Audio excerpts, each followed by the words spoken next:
There we go. Yay. Thank you. Thank you, David. Yay. Thank you, Bob.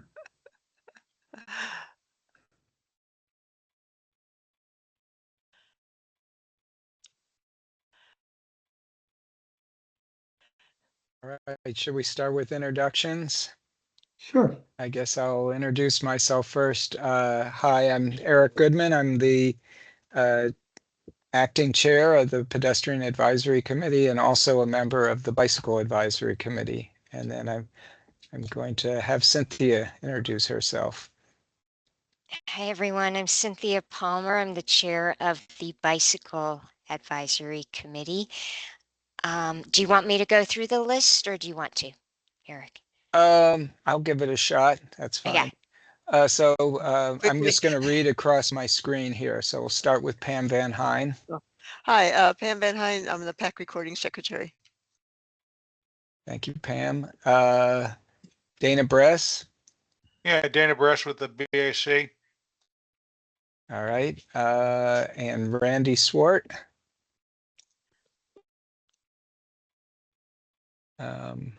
Randy, you might be muted. Yeah, I tried to unmute with a keyboard, which just never works in this thing. Yeah, I'm Randy Swart. I live in Barcroft neighborhood. Thank you.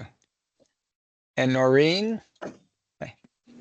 Hi, everybody. I'm Noreen Hannigan. I'm on the Bicycle Committee and the Forestry and Natural Resources Commission. Thank you. And David Patton? All right. I'm David Patton. I'm a transportation planner with the county. And Chris Lyon? Good afternoon. This is Chris Lane with Southcliff Strategies, serving as Intergovernmental Affairs Liaison for Arlington County, on working inside the County Manager's Office. Thank you.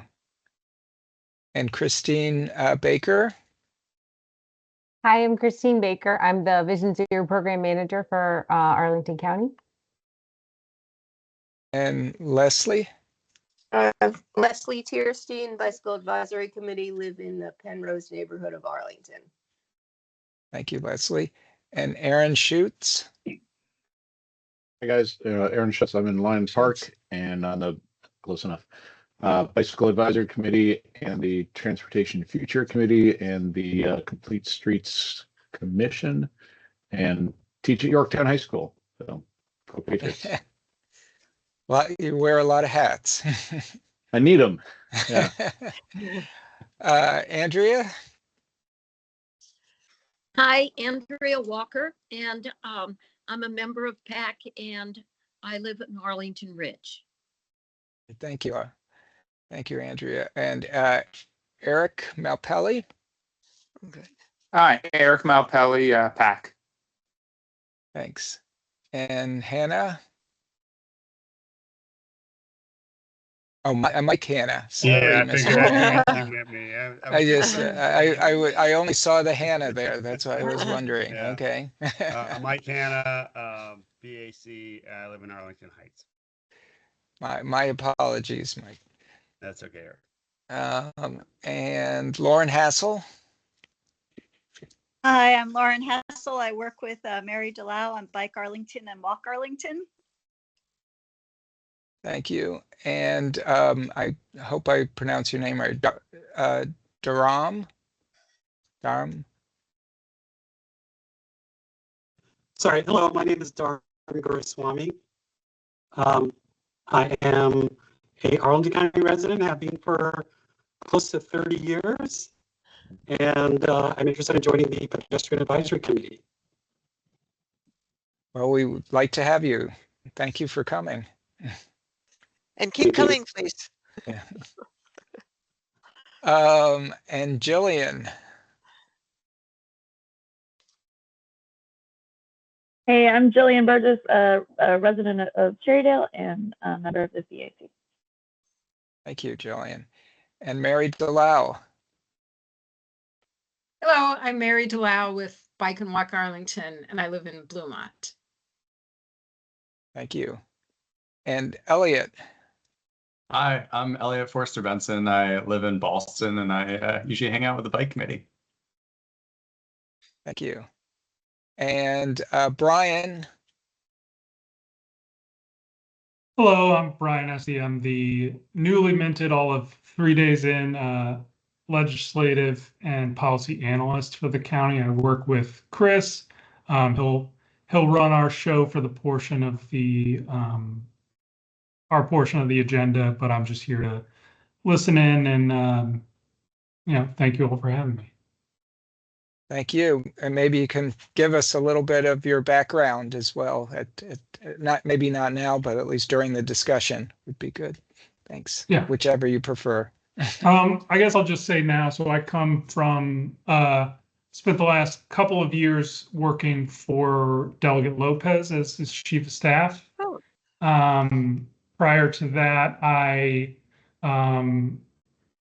spent some time in and around Virginia politics and campaigns, in the legislature, out of the legislature.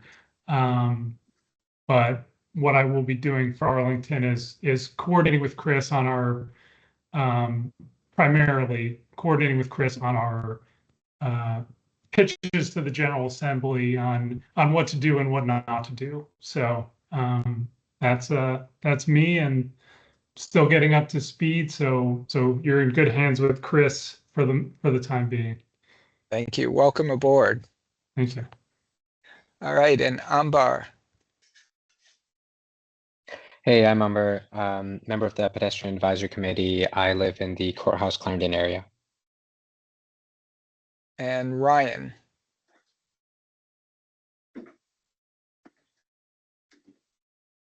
Hey there, my name's Ryan. I live in the courthouse area. This is my first bicycle advisory meeting that I'm attending.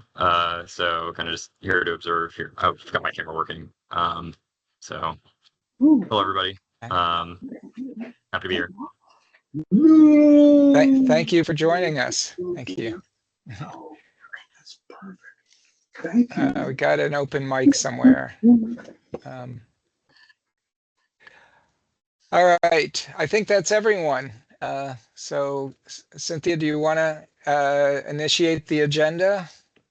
I guess past the introductions. Sure. First up on the agenda, we are honored to have Christine Sherman Baker here with us to talk about Vision Zero. Thank you so much for joining us, Christine. Of course, thanks so much for having me. Sorry, my office is not well lit, so it takes a second to let me show up as a human. Okay, there we go. So hi, great to see so many familiar faces tonight. I am a resident of Arlington as well. I live in Arlington Forest. I've lived in Arlington for over a decade. I also have, just to kind of give you a little bit about me as I'm about to take you on a journey through data that you probably already know from your own experiences. But I have a family here. I have 2 kids. We bike, we walk, we drive, we take transit throughout the county. We're very multimodal. I've worked for the county for 8 years. I've been in transportation planning for 17 years. So this is a program that's really near and dear to my heart. And I was there when this committee first brought the idea to the table to the county. So it's very fun to come back full circle, especially now that we've been in this program for 5 years, to talk to you guys about how things are going and what we want to envision for the future to get us to our goal of 0 transportation fatalities and serious injuries by 2030. So the things I'll run through tonight, I know you wanted to learn about the toolbox update, so I'll give you an update on what's new and what's next with the toolbox. I'll also do a quick dive into the 2024 crash data set, what we learned from last year. We do have data from this year, but not quite as much, so we're still kind of digging into that. But I'll also give you an update kind of where we are in 2025 so far, and then talk about the action plan update that's coming up over the next year. So starting with the toolbox, if you're not familiar, Arlington's multimodal safety engineering toolbox We created the first version in 2022 through a couple public engagement efforts and working with a third-party consultant to help us really highlight all the tools that we use to address safety in the county. And the reason we created the toolbox was to, number one, educate the community on what safety tools we use and their appropriate contexts, how we expect them to affect safety and the benefits we expect when we deploy those tools, as well as the estimated costs and the delivery timelines. And we wanted to set realistic expectations too around what kind of treatments we use and what to expect. And the intention was for it to be a living document because obviously things change in the industry, things change in the world. So we wanted to make sure it is a resource that kind of grows with best practices. So we updated the toolbox officially in 2025 through an inter-team review of the existing toolbox. So in general, we updated it. This was a really important update because the MUTCD, that's the Manual on Uniform Traffic Control Devices that is issued by the federal government, was updated. And that's a big deal because it doesn't get updated often. So we had to update all of our guidance to match the new MUTCD. There's also different organizations like NACTO, the National Association of City Transportation Officials, as well as AASHTO, which is a state government kind of overarching body, and PROAG, which is accessibility guidance. So we updated our guidelines to match all these new national best practice guidance. We also incorporated revisions in laws and local guidance. We added a couple new tools, divided out some tools that had previously been combined. We enhanced the way the web format looked to provide better information outside of the PDF, which once we converted a lot of that content into web pages, we realized more people were using that. So we were trying to kind of build that content out, make it really easy to find. We also added links to the program dashboard so you can track tools on a map, which is a nice feature. I know we talked about that originally, so we're finally able to do it with our asset inventory. We also have more before-after data to tell you how effective the tools are, and we built on some of the details. So to kind of walk you through, the toolbox is divided into 5 categories. The first is crossings and signals. So in this chapter, I have a little legend key, and you're going to get this presentation after because this is probably too much detail to talk through. But I marked where there's new data, new guidance, or added detail, where we kind of built on what was in there before. And so those icons are on the page to kind of show you where those really kind of more substantial changes were. We also divided out hardened center lines and turn wedges, which were previously combined, but now we have a lot more data on hardened center lines after we did the pilot project, and we're learning more about turn wedges, so we divided those out. We also added exclusive bike phasing because that exists now in the county into this section of the toolbox. We also changed this section on bicycle and pedestrian facilities to include scooters because we know people are using scooters.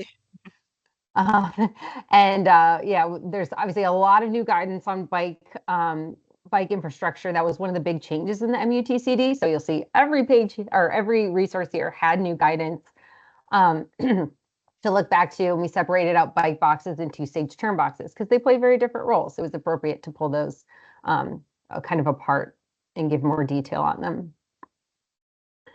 Transit facilities, new guidance.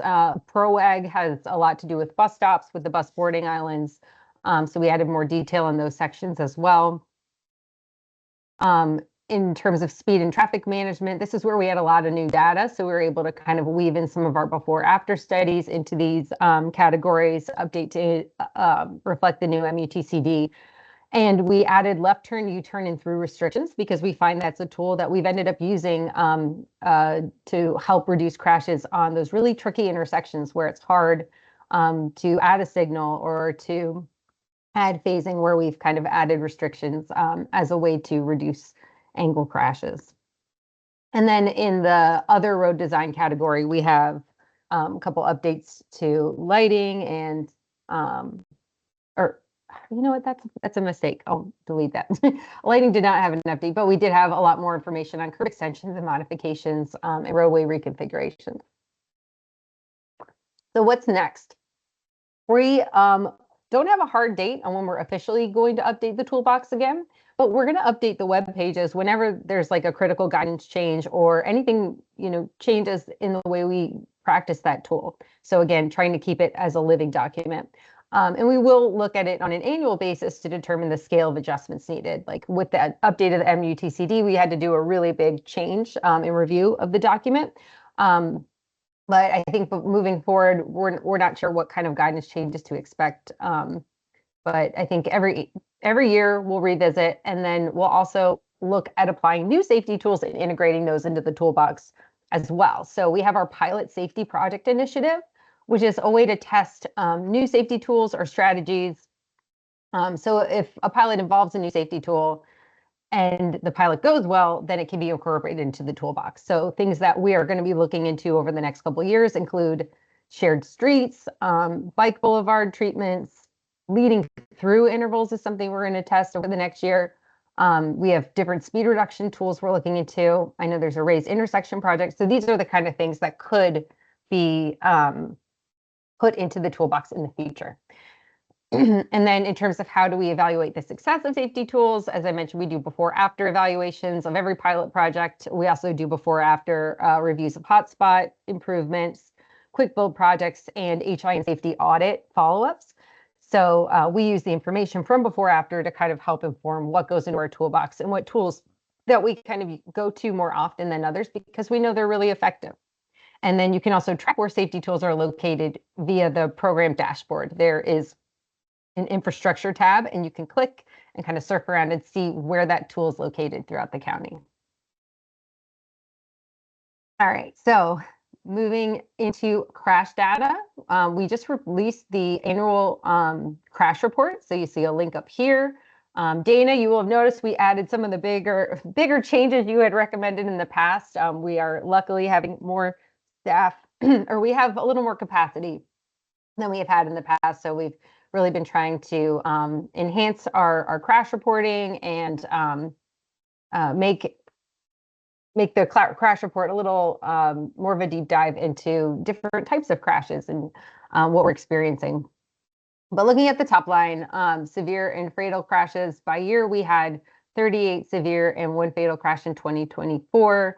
As you can see, the trend in terms of overall crashes has started to go slightly back up after COVID. We're still not to the level of crashes we were seeing before. I think we are pretty close to the volumes we had before, but after 2025, well, I think we'll really be able to tell what that impact will look like now that there's been so much return to work in the area. But looking kind of overall, when you dive into the severe crashes, 18 involved vehicles only, 15 involved pedestrians, 6 involved at least 2 moving vehicles, 3 involved people on bikes, 2 involved motorcycles, and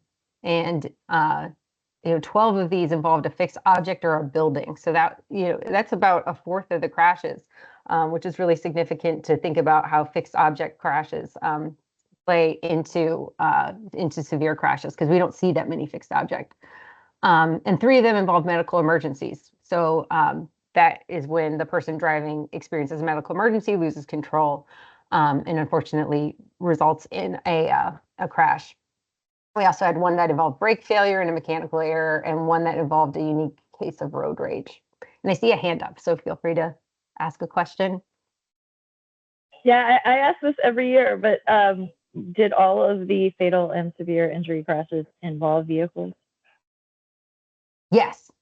We had our first bike-on-bike crash that I've ever seen reported this year. So assuming like all crashes involved a vehicle that is here, that is shown here. But I think next year in the reporting, you will see that there actually was a non-vehicle crash, which I hadn't seen before. Mm-hmm. Awesome. But the report still doesn't make that clear. Okay. Thank you for that feedback. I'll add that in. Thank you. Of course. And then we do have a systemic analysis coming out soon, which is going to be kind of a multi-year analysis. We did it before the last action plan. We're doing it now as we gear up for the action plan update. So we can look at kind of like the multidimensional factors at play in the different types of crashes and be able to come up with our key safety target areas that we want to address, kind of that are causing kind of some of the biggest problems we are seeing in our crash reports. So looking at the pedestrian crashes in 2024, fortunately, we did not see any fatal crashes. 12 of the severe crashes involved people on foot. One involved an e-scooter, one involved a rollerblader, and one involved the road rage incident that I mentioned. So 2 of those crashes involved an impaired person. Over 75% of the time, the driver was found to be at fault. And in most cases, the driver reported not to have seen the pedestrian. And you can see over here, we had 2 crashes on Langston, 2 on Washington, 2 on Carlin Springs, 2 on Columbia Pike, and 2 on Glebe. Those were the locations where we saw kind of more than one crash on a corridor. And overall, about 75% of our crashes involving a pedestrian result in a visible injury, and then it was 11% are non-visible injury. So none result in property damage, because a crash is only reported if it causes an injury or over $1,500 in property damage. So in this case, there would be 0 property damage pedestrian crashes. And I see a hand. Yeah, just so you're, I guess, including e-scooters as part of pedestrians, they fall into that category? It's a great question. The police, it's been really tricky for police to kind of handle the new mode. So there's no place you can check off on a FR 300 report that shows a scooter. So sometimes the police report it as a bike, sometimes they report it as a pedestrian. We are always talking to police, and so I think we've given more guidance to treat it like a bike, but sometimes an officer still reports it as a pedestrian. So we recognize this is a problem, and this year we are doing a much more detailed tracking system to be able to flag those scooters. So in next year's report, we'll be able to report it out separately. Thank you. Jillian? The policy used to be that the report would be taken if there's the $15,000 in property or $1,500 in property damage, or it's requested by anyone involved in the crash. Has that been taken away? I think they still take the crash report, but it doesn't make it into this database that goes through the DMV. Okay, so we might be missing severe injuries. That we wouldn't miss it. No, if it results, it's either at least $1,500 in property damage or an injury. So if there were to be a crash, police get called, there's no injury, then that is what we might miss, but we wouldn't miss an injury. Yeah. Gotcha. Okay. Yeah. And we do have calls for service data. So we kind of can look at that, but it's treated separately from the actual crash database.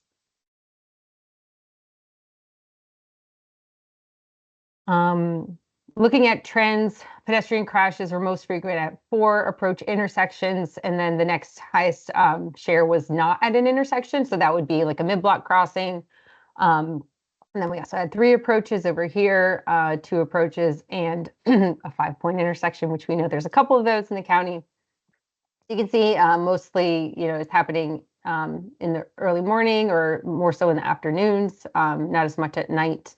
And pedestrian crashes by month, we definitely see an uptick in that kind of fall timeframe, and especially as the days become shorter, it becomes darker out. And then in terms of the driver action leading up to the pedestrian involved crash, the most frequent was the driver did not have the right of way. And no proper action means that the driver, was following the laws and driving as they should be. So like speeding is not involved, distraction, et cetera. So, and sometimes in that case, that's where the pedestrian might be crossing somewhere unexpected or against the signal. So we don't exactly have who is at fault, but we have these kind of actions that help us to kind of infer what is happening in each crash. And then in terms of like what they were doing. Most often they're going straight ahead. And then you can see about, I don't know the percentage off the top of my head, but 27 instances, the driver is making a left turn, and then just slightly lower than that is making a right turn.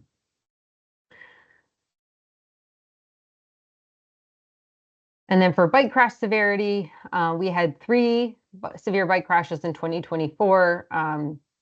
2 of the 3 instances included a driver failing to yield, and one was Arlington Boulevard Service Road in a driveway, one was at Glebe and Fairfax, and one was at Langston and North Quinn. They are all VDOT corridors. So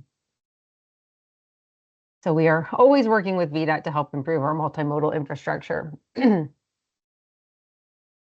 So in terms of intersection type, again, 4 approach intersections were the highest. Slightly after that would be the 2 approaches, and then not an intersection, so mid-block instances, and then 3 approaches last. Bicycles was more split kind of between early morning and evening, and the crashes are more frequent in the summer, so kind of the opposite of what we saw with the pedestrians. Jillian? Are driveways considered mid-block? Like if a crash happened at where a driveway intersects a road, does Yes, fall that would into not be an that would be intersection? flagged as a mid, Yeah. or it might be a 2-way. Let me check that. I'll get back to you on that one. Thanks. And then this one, we have the actions for both the bicyclist and the driver. So you can see no improper action. It was more frequent that the bicyclist was doing what they were supposed to be doing, and not quite as frequent for the driver that did not have right of way.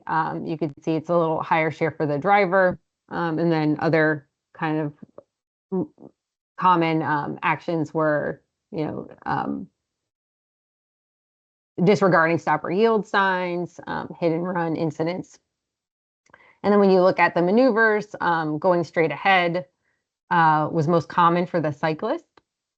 And then making a right turn was most common for the driver. So we know kind of the right hook is something that we're always looking for to address across bike lanes. Which is a good segue into some updates from the mid-year. I want to highlight a couple pilot projects. One is the downhill bike lane right turn conflict pilot. This we identified after we were watching footage for a before-after study we were doing, and noticed on this downhill slope, kind of right by these driveways, a car almost hit a cyclist because the cyclist was going fast. The driver wasn't exactly looking for them because there's the separation element, so they might not have had the bicyclist right in their eye. So we added these tactical speed humps. Some are kind of the larger platforms like this, and some are kind of the more low profile speed humps that we've used for left turn hardening. And we added these in 4 places along Clarendon Boulevard, and then one, we kind of added a left turning or a right turn hardening calming element at Wilson and Manchester as well, over by Ashlawn Elementary. And we are in the process of collecting after data, but so far, what we've seen is big reductions in the speed of vehicles turning across the bike lane, which is great. That's what we wanted. We want them to slow down so they can get that visibility, recognize the bicyclist is coming, and yield.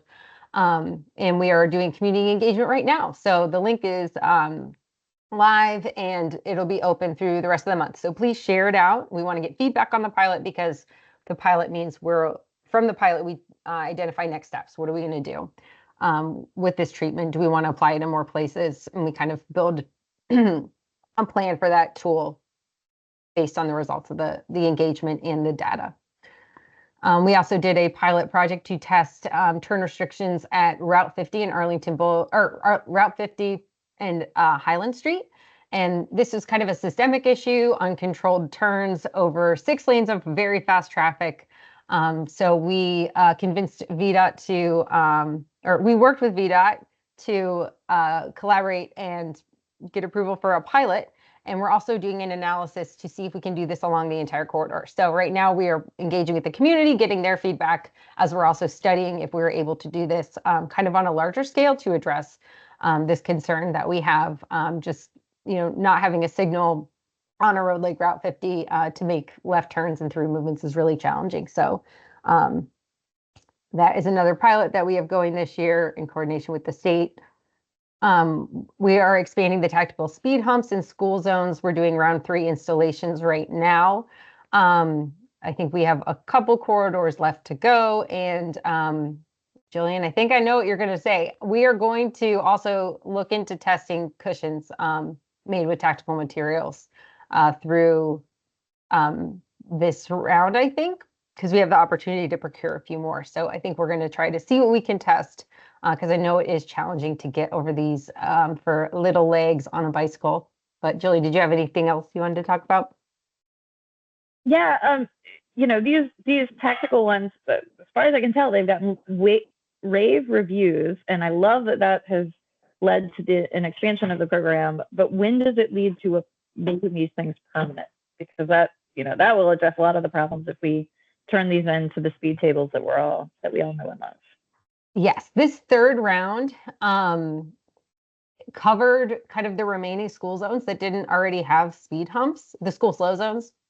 So I think after this round, we will start making those kind of decisions and taking like the feedback to understand what the policy will look like. And the other thing that this has sort of highlighted, at least in my neighborhood, is sometimes the school slow zone is not the maximum of what it could be. This came up in my neighborhood near Washington Liberty because there's a downhill on 15th Street that's not included in the school slow zone, but it's within 600 feet of the property line of the high school. So it's like this. I'm guessing that it was like convenient to put the sign in school zone at the bottom of the hill. But if you just moved it up the hill, you would have the ability to put a speed hump on the hill. And that's what the neighborhood wants, because the real issue on 15th Street is people coming downhill, picking up speed. And that's where a speed hump would really be useful. Okay. So it's like, it's highlighted an issue that was already there, which is, why isn't the school's slow zone always the maximum distance it can be from the school? When we did the school zone delineation, we measured from access point. So it might not be the exact property line, it's 2 access points. And at the time that we did this, we also talked to each of the schools. So we sat down with the staff from the schools to learn about where they were coming from and really designate where the school zone was. So that was the process to get there. But if you ever feel like a segment is missing, you can submit that inquiry to us, and we can look and see if it's something that we can expand based on the policy. Okay, because like one of the issues, for example, do you want to get through the presentation? Okay. We can dive into that separately. Yeah. I think. Okay. Yeah, happy to take feedback like that and see what we can do. We also have the speed management pilot where we're testing out different markings like wider edge lines, optical speed bars, transverse markings, rumble strips, physical narrowing, as well as some like kind of combinations that provide like a gateway treatment. These are starting to be installed now. It's kind of a slow roll because we've been trying to keep up with repaving and remarking, but our design team has been great at trying to incorporate some of these designs in, and they should be starting to roll out a little bit more this fall. But we are collecting before-after data, and hopefully this gives us some of these kind of like quick build, low-cost ways to slow people down on arterial streets, which is where we can't put speed humps and where we don't have as many tools in our toolbox to help reduce speeding. We're also keeping going strong with our quick build project program. This is just a recap of what we did last year, but we're doing a lot of kind of similar projects this year. It looks like hardened center lines, yellow flashing beacons, concrete islands to protect bike lanes, median improvements, speed feedback signs. I don't think we've done any this year of those, but also curb, sidewalk modifications. And some of these are tactical, some of them are built out in concrete.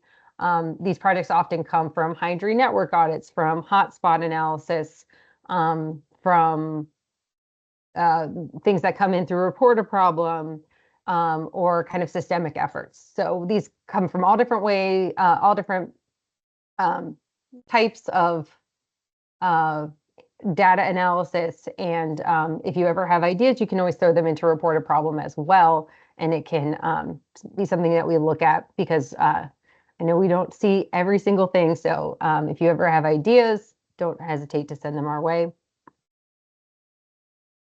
I mentioned hotspots.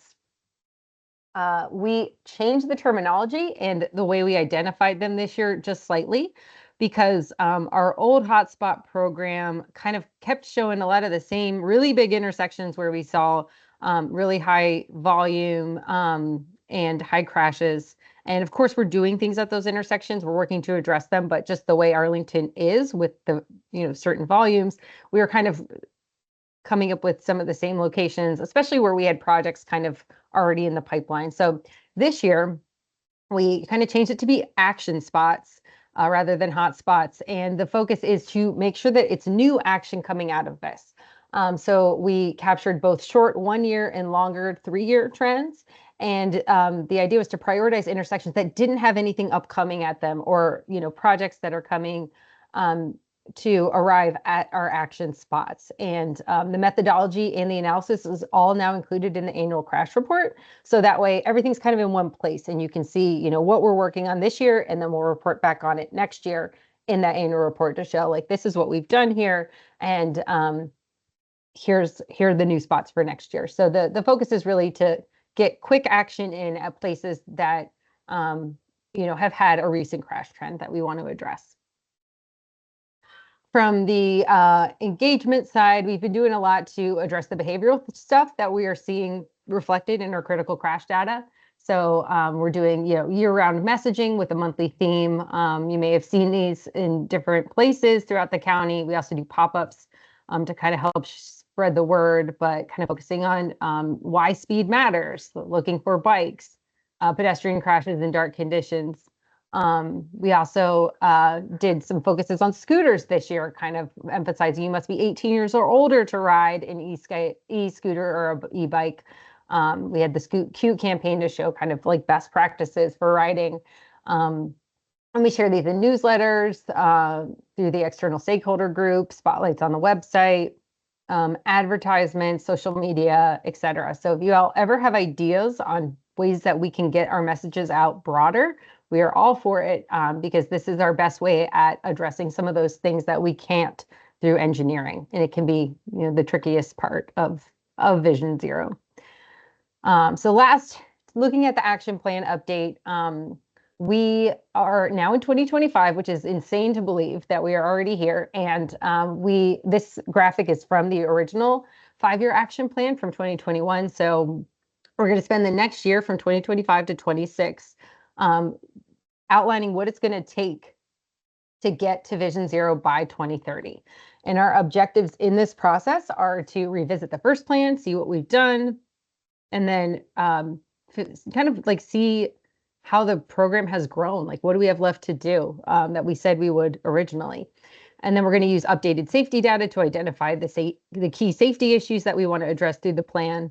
We're going to work with the community to determine how we can better meet our safety needs in the community.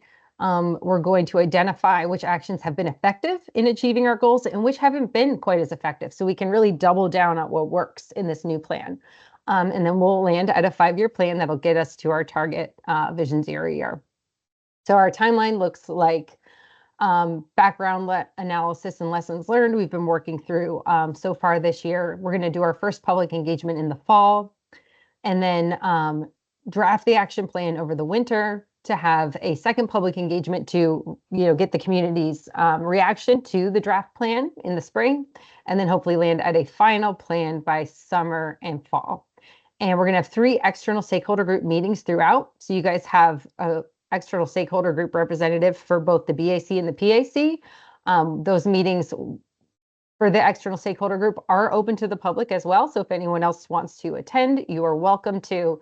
And the intent will be to get, candid feedback from our key stakeholder organizations along this process. So our first public engagement meeting is going to be in October 1st, actually. And the thing we are going to do in this first public engagement, with the stakeholders, with the community, is to talk about like what our goals are on our path to zero. So we're going to kick off the process.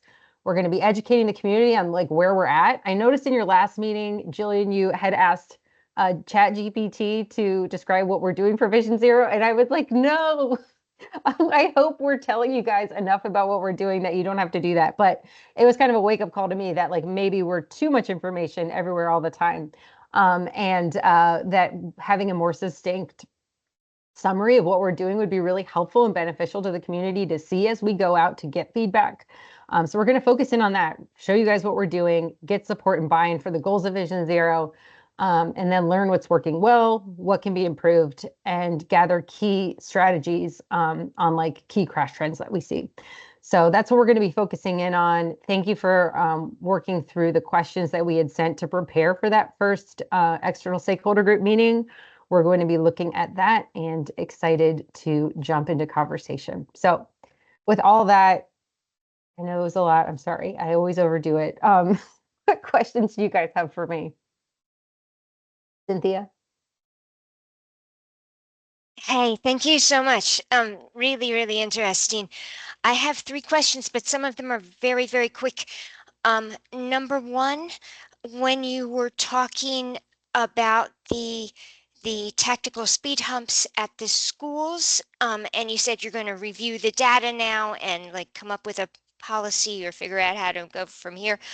I'm just curious, is it going to be a uniform policy for every single school, or since you did the trial at each school, is it going to be like different plans for different schools? I think it's more of like identifying a speed hump policy countywide. So looking beyond the schools, because right now the policy is we can do school zone speed humps, or we can do speed humps in the school slow zones. But I think the community, we're always getting requests for speed humps. So it's kind of like, how do we expand from there? Because right now we've covered a lot of the school zones. So figuring out how to use speed humps, as we know they're an effective tool, more broadly is something we want to start looking at. Yeah. Great. And second question, when you were talking about who's at fault and you said 75% of the pedestrian crashes, the drivers were at fault, that leaves 25% for the pedestrians, or I think bicyclists too. I don't know if that was including bikes, but I'm just curious, because of Virginia contributory negligence laws, what this actually means, since like if it's the biker who is 1% responsible, then officially they're responsible under the law in Virginia. So I'm just wondering, are you using, in your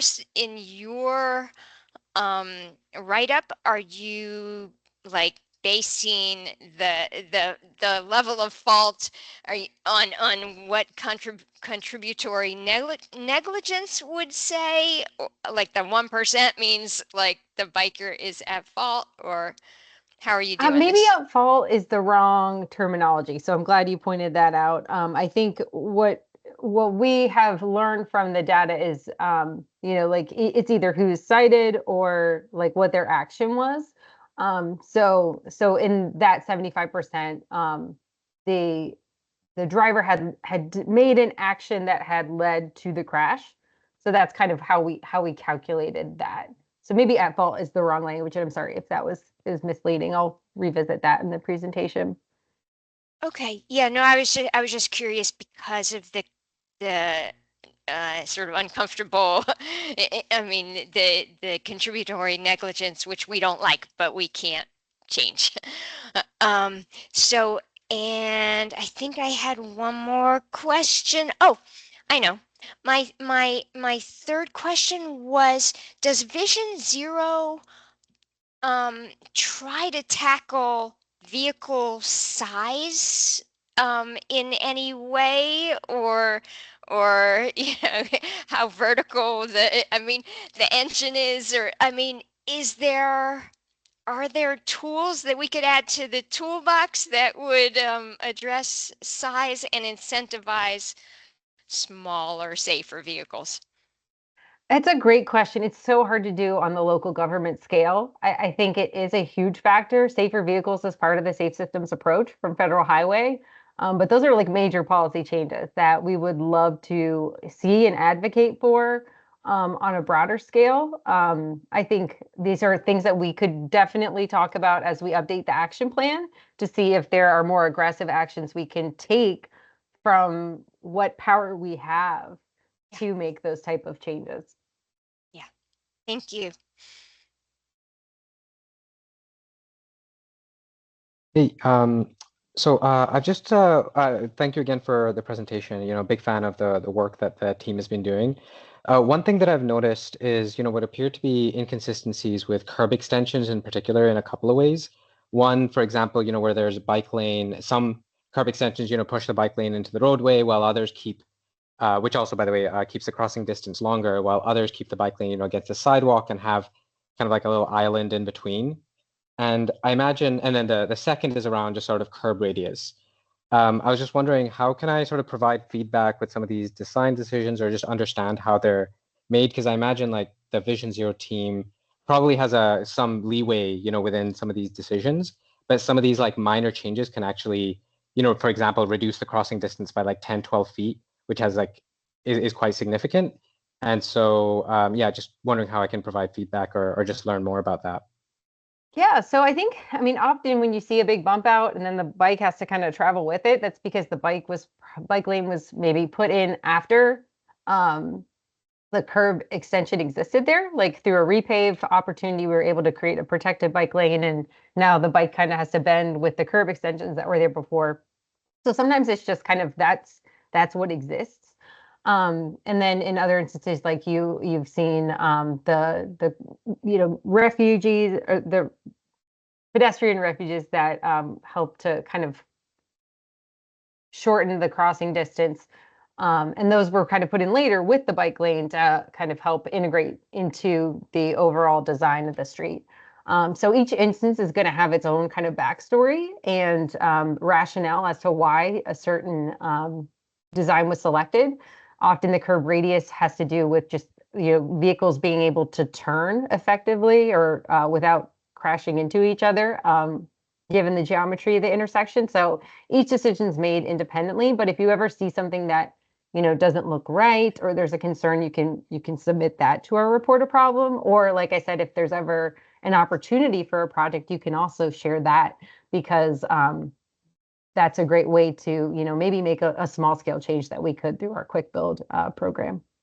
So I guess it's just to be, so that makes sense. And especially for the sort of historical items, my feedback was specifically to the tactical sort of improvements through the quick builds. So that's where I've noticed like some of those ones are making those decisions, and those are inconsistent, like along the same stretch. Some will have one versus one will have another, and then also with the radius as well. So do you think that's the best, like report a problem is the best place to do that? You could send that to me directly. That's fine. Okay. Like this is such a nuanced question. I think that I'd be happy to kind of give you a little more explanation too, because sometimes things are done incrementally over time too, which means you know, guidance can change, or maybe, you know, internal policies have changed that have led to differences in those designs. So I can't speak for all of them, but I'm happy to help get you that answer. Thanks. I see we have a couple more questions, and then we may move on to our next item. So we have Randy and then Aaron afterwards. Thanks. Thanks, Christine. I have to say that you're a breath of fresh air every time we hear from you. The Vision Zero team is is my hope of riding in Arlington again in a safe environment. And I'm amazed at how much, when county staff focuses exclusively on safety, we agree with what you're doing. And I certainly applaud everything that Vision Zero is doing now. Thank you so much, Randy. And Aaron. Yeah, I'll say I agree with Randy, but I do have a question. Thinking about the toolbox, it's all concrete tools that you guys have. I'm thinking more digital tools. Is there any mechanism for you guys to engage with Waze or Google Maps kind of navigation systems and get some virtual do not enter signs?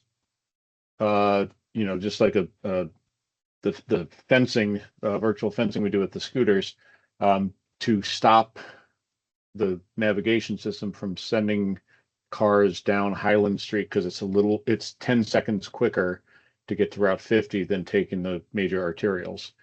Is there any mechanism that we can do that? You lower the speed limit to 5 miles an hour in the database, and the navigation system won't use that route because it's slower. Great question. So I just had a breakthrough on this. I'm very excited. The NACDO had a information session with Google, and up until now, Google has not had like a portal or way for jurisdictions to share what they would like to see updated in the mapping system. But now they are offering this like Google for jurisdictions where you can request changes. So we are exploring that now, and we're figuring out who the right people within the county are to play that liaison role. But I think it's going to open the doors for us to be able to make changes like that. Because I know, for example, when we closed the intersection of Park and George Mason, like it took me a week to get that updated in Google Maps, and eventually we had to just report it as like we had to tweet at them, and they finally got their attention. So like I was like, there has to be a better way. So luckily they are opening the doors, and I think that is a great point that you brought up. Like we could definitely invest more in just kind of routing and exploring how we can just get people, the equation's not to send people on these routes that don't make sense or just aren't like the better option for that type of trip. It would be awesome. Thanks. I see there seem to be a few comments here. I'd say maybe a couple more brief questions, and then just in respect to our other speakers, I don't want to go on too long here. So maybe Randy, you have another comment, and Jillian, and maybe we'll cut it off at that point. And really appreciate, Christine, your time and just the amazing program that you have. Thank you.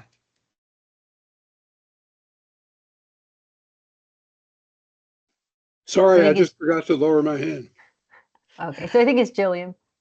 All right, Hi. Yeah, this is thank you. Go ahead, Jillian. Sorry, I echo all the good comments, and as I said in the chat, my biggest frustration is that we're not doing more faster under the Vision Zero program, because I agree with Randy that it's all good stuff.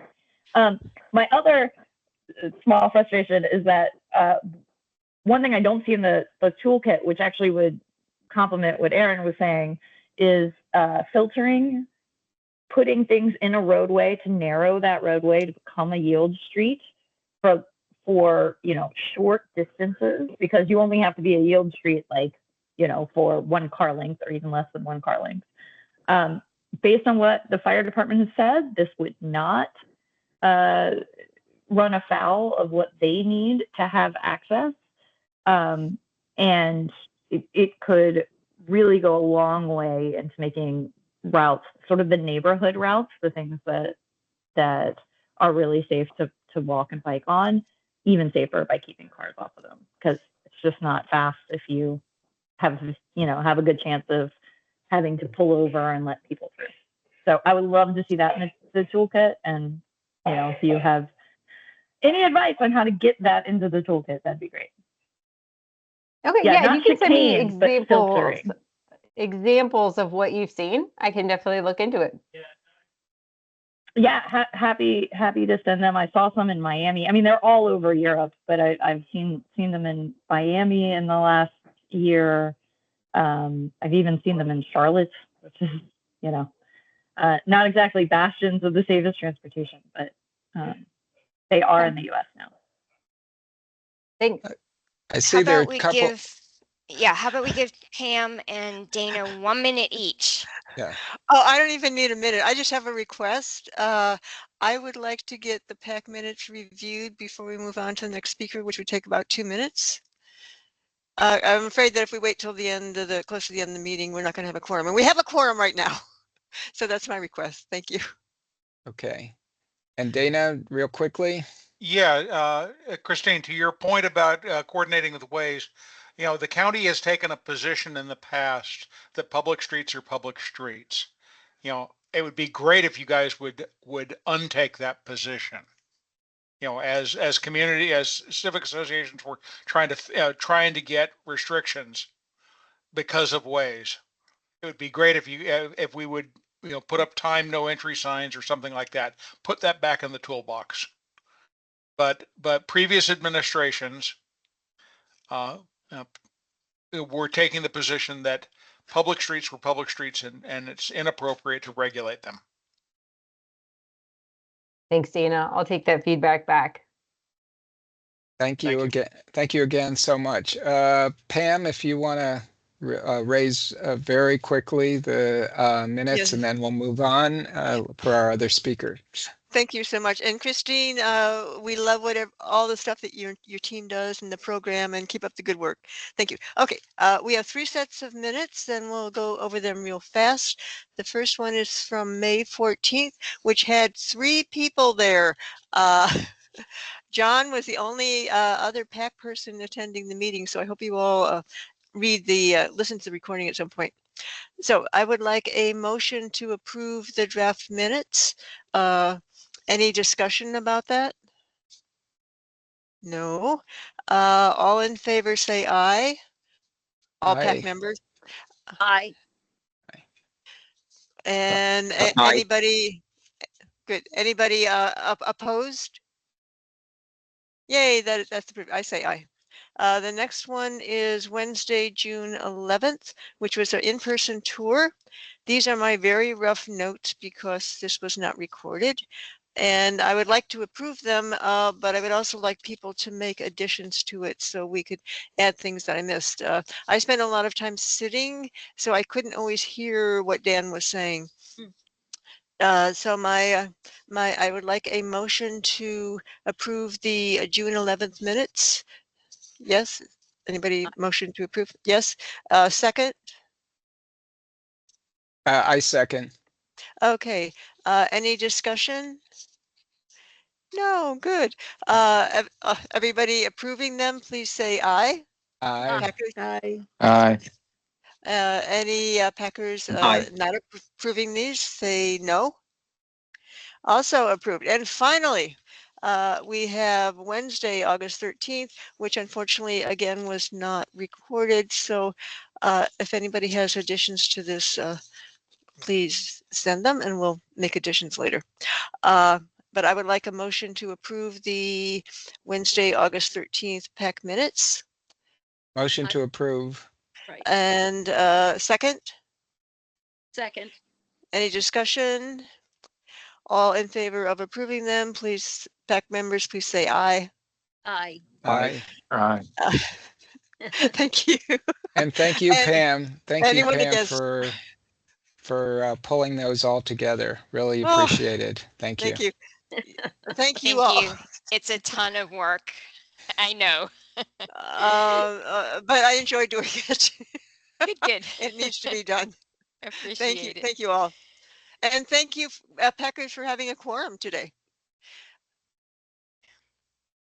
All right, shall we move on to legislative priorities? All right, and I guess Christopher Lyon is the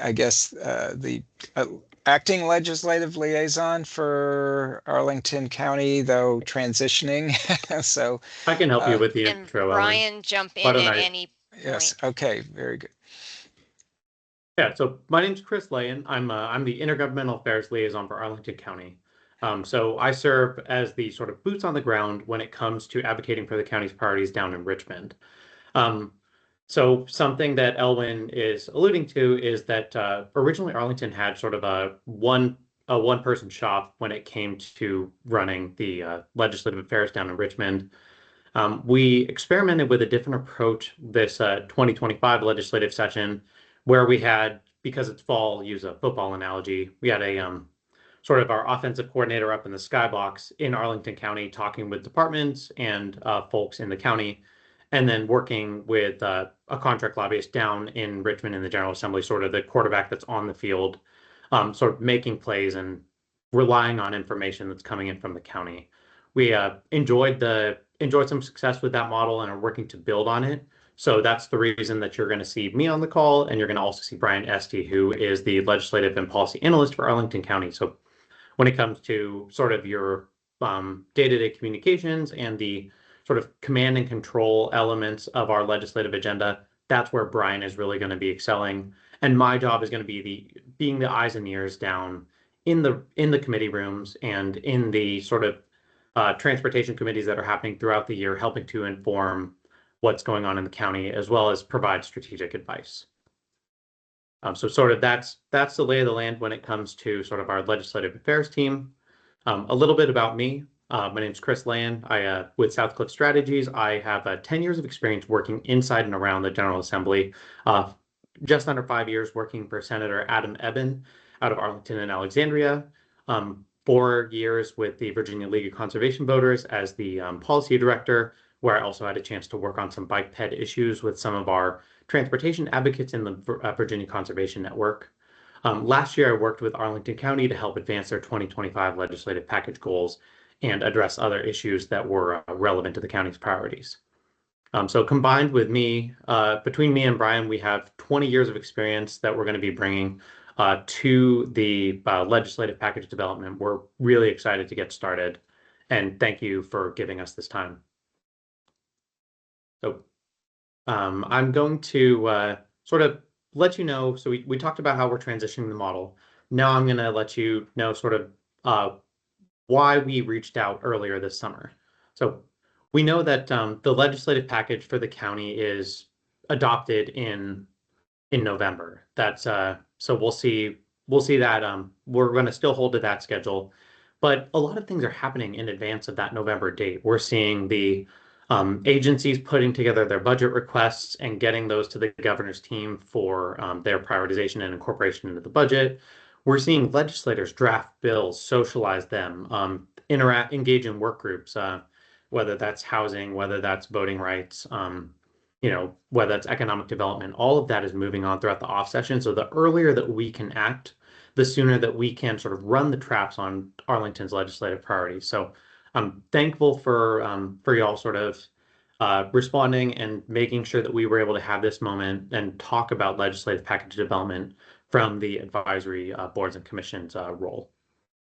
So I'm walking you through, and you also saw, so we reached out early. The other change is that we reached out with a specific set of asks. We asked you to divide your issue levels into 3 categories, into urgent, so priorities that must be addressed during the 2026 legislative session to ensure the success of existing priorities. So basically, this is the keep the lights on kind of issues. We absolutely want to know those right away so that we can respond and we can, we can treat them with the immediacy that those types of issues require. Then we want to know what do you see as your ready issues? What are the issues that are likely achievable within the current legislative and budgetary landscape? So these are things where there's a relatively there's not a major education need among lawmakers. There's not huge institutional pushback that's going to take years to overcome.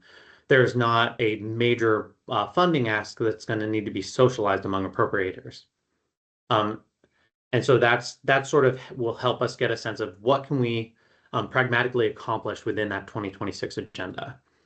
And then we also asked you to give us your visionary policy items. Give us the reason that you created this commission, the things that you are working towards year over year and that you'd like to get done, but that we recognize are a part of sort of a multi-year agenda. We know that we put together a legislative package every year, but really wanted to take a multi-year strategic approach to this agenda, saying we are going to have Virginia's first female governor. Coming in, we are at the start of an administration. We have a golden opportunity to take your expertise and advice and to leverage that, not just to try and get something done in January and February of next year, but to look across the 2 budgets and the 4 General Assembly sessions that this next administration will control. So with that, I want to thank you. Thank you for your entertainment of that model. Thank you for exploring what your feedback and your priorities are. And thank you. I know I know that this is relatively new, and so I really appreciate your bringing your creativity and thought to it. I'm just going to jump in with one addition to what Chris added, is that well, we appreciate everything you've done thus far. Also feel free to flag things for me if you hear about them during session, because we will be monitoring a ton of things, and it's our goal to catch all of them that might have impacts. But if you see something on bike, a bill come forward and you're like, oh, I think this is gonna cause a problem, let us know, because then we can do some research. We can see maybe if it's not gonna have the impact that you think for some reason or another. But if we don't know about these issues and no one flags them for us, they may get missed. And so the communication lines feel free to make use of them even during session and after session, so that we're not missing other things. Yeah, this is the danger of hiring 2 former legislative aides into these roles, is that we say, give us all your emails. So sort of moving into 2 relevant timelines. So internally, when it comes to legislative package development, the really important dates for y'all to keep in mind are going to be before September 30th, which is I'm going to be putting together a report on the advisory committee recommendation. So sort of synthesizing everything that we're hearing from you and the other, I think we're up to about 50 or so groups across the county, to try and get a sense of what those priorities are and put them into those various buckets so that we can develop our strategic plan over the next couple of years. Then October 15th, we're going to be sharing the draft legislative package is going to be shared publicly. So that's the next thing to look out for, is you're going to be able to see and respond to that. That's going to be out in the public. November 13th is when we're going to be getting feedback from the county side from the General Assembly delegation. They're going to be conducting a work session that afternoon, and we're going to incorporate the feedback from that delegation into the legislative package as well. November 18th at that recessed board meeting is going to be when the legislative package is adopted. So that's just to give you the internal timeline. The sort of last thing I'll lead with before we turn it over to y'all to get a sense of or to go into a little bit of a Q&A and maybe get a sense of what some of those priorities are, is I'm going to talk through the timeline of the next 4 years. So, and our sort of philosophy with how we want to approach that. So, we are coming into a new administration. We are going to see likely everybody asking for everything in that first year. This is a really tricky time because you're going to have new secretaries, you're going to have new department directors, and we're going to see a lot of push for change. what I recommend in these early years of an administration is do your power building. Like, be a resource to those agency heads, those department directors, to those new staffers who are, the policy director for a governor for the first time probably, and make sure that we're a resource for them and say, hey, this is an issue that's coming up. Here's how we want to solve it. We know you're sort of getting your feet under you. Let's talk about this in sort of the 2026 going into 2027 year. Then when it comes to the budget, we have a huge amount of uncertainty with the changes at the federal policy level, Virginia's exposure to federal spending, and the fact that we're not going to have the data that controls the biennial budget in time for appropriators to act. So we're really expecting a much more conservative projection than normal.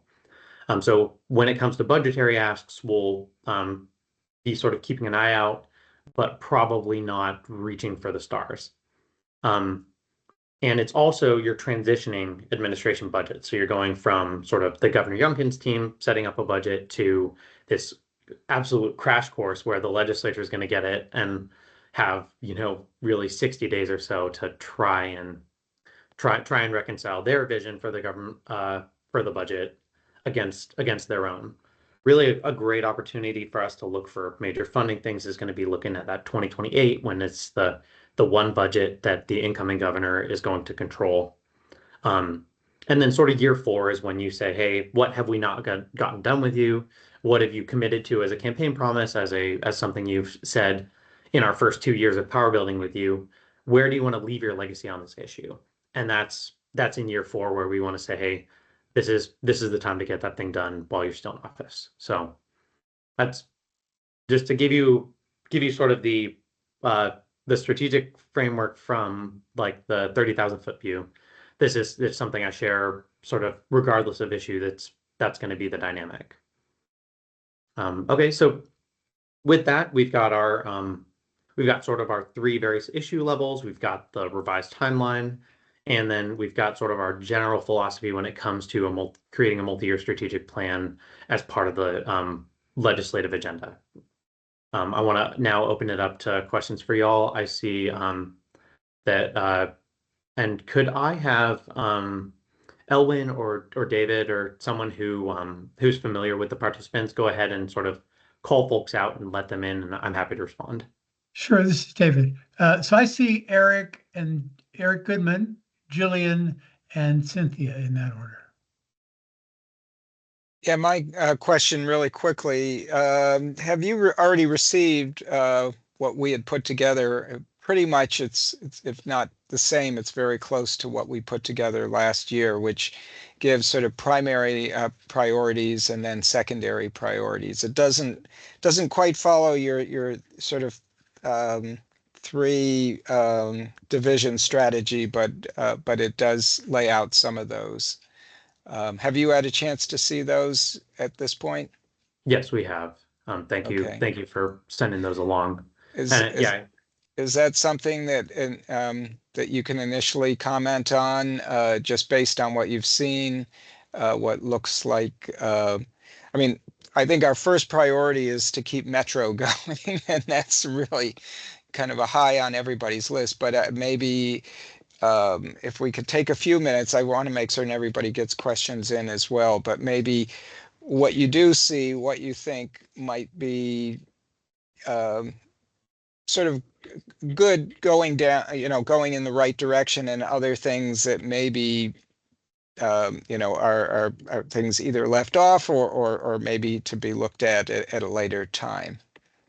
So I'm going to demur a little bit here, because one of the things I did want to do is take in this feedback and then make sure that as Brian comes in and into that command and control role, that we're prioritizing together.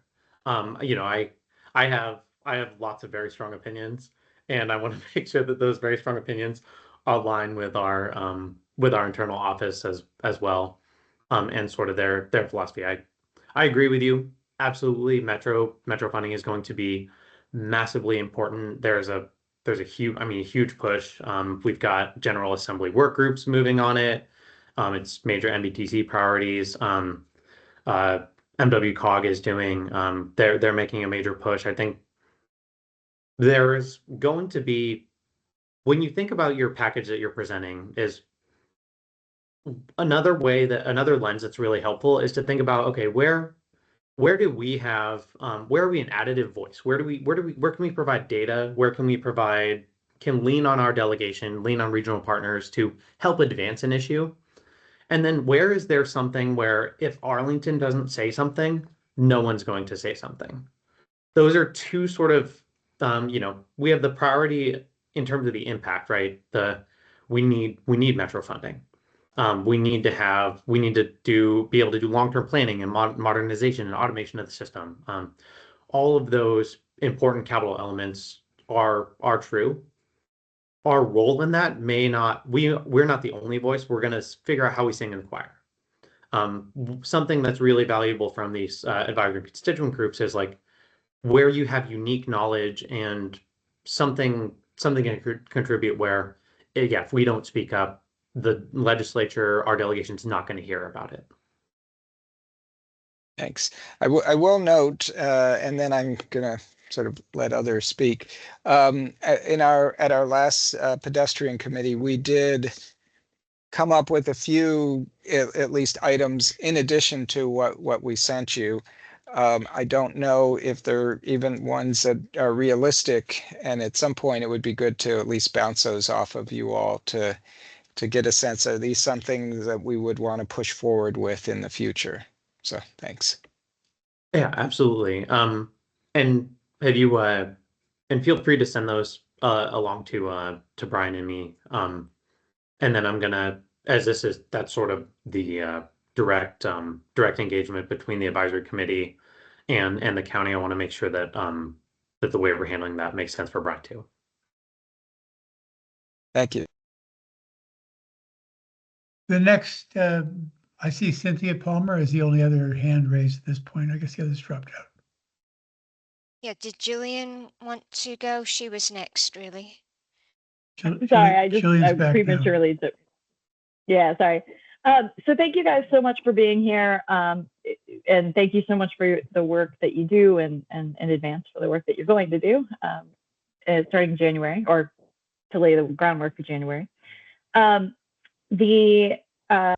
Just to underscore, Metro is hugely important. I know you've heard about it from an economic standpoint, from a safety standpoint. It's public transit is the safest mode of transportation, hands down. And whenever we can get people moving by transit, they're not driving and they're making everybody else safer. And it's super important for everybody. That is by far the number one. It's also important for climate. I'm sure you've seen all the data there. I also just wanted to make sure you heard the argument. It's also really important for child development. It's super important in this area that our kids are able to get around using the buses and the metro system as they grow up. And in an era where we're having this like crisis of teen mental health, then, kids being able to move independently is a really important part of combating that. So metro, super important. I also work with VBS. There's a host of things that the Virginia Bicycling Federation works with. And I think where Arlington is unique is, we do have a lot of people that bike for transportation every day. It's just part of our lives. I think we also have the largest bike bus in the state, in the Commonwealth. And you guys are welcome to come join us. We ride every Friday to Escuela Key through Boston, which is really fun. But also it just shows off like how kids biking to school is a real enabler of, again, mental health, independence, child development, but also getting ready to learn, climate-friendly action, all that good stuff. So there's some things that come along with that, but I can talk to you about that separately. But that's, I think, where we're somewhat unique. Well, thank you. That I had familiar with every argument except for the child development piece. So that's a great addition to be able to dive into. So yeah, I forgot to mention in my intro, I've been an Arlington resident in Pentagon City, Crystal City, and in Virginia Square. And when I was in Virginia Square, I would bike to Alexandria City Hall for work. So got a good amount of experience on the Mount Vernon Trail and the 4 mile run there. So And then I think Cynthia is our last hand up here. That's Cynthia, yes. Yeah, so I have our letter. You apparently have seen our letter, which is great. I'm just wondering how to move this along because we have multiple letters to multiple people and I'd love to get this out officially. Our BAC and PAC members here in a position to vote? Does PAC need more time, Eric? I mean, as far as I'm concerned, the letter is all yours. Please, please take it. And I have just too many things on the pile. So what is the best? I mean, officially the letter is to County Manager Schwartz. What's the etiquette here? I will do it. We'll get it done. How do we move forward? That's a perfectly solid way to address it. If you can CC me and CC Brian when we're doing that, that's really helpful. But even if it ends up going to the county manager, if it ended up going to Mason on the clerk on the county board side, it'll get to us. Either way, it's just a matter of knowing once it's in its final form. That's really helpful, and we'll provide. We'll take it in. We'll review the policies that are shared.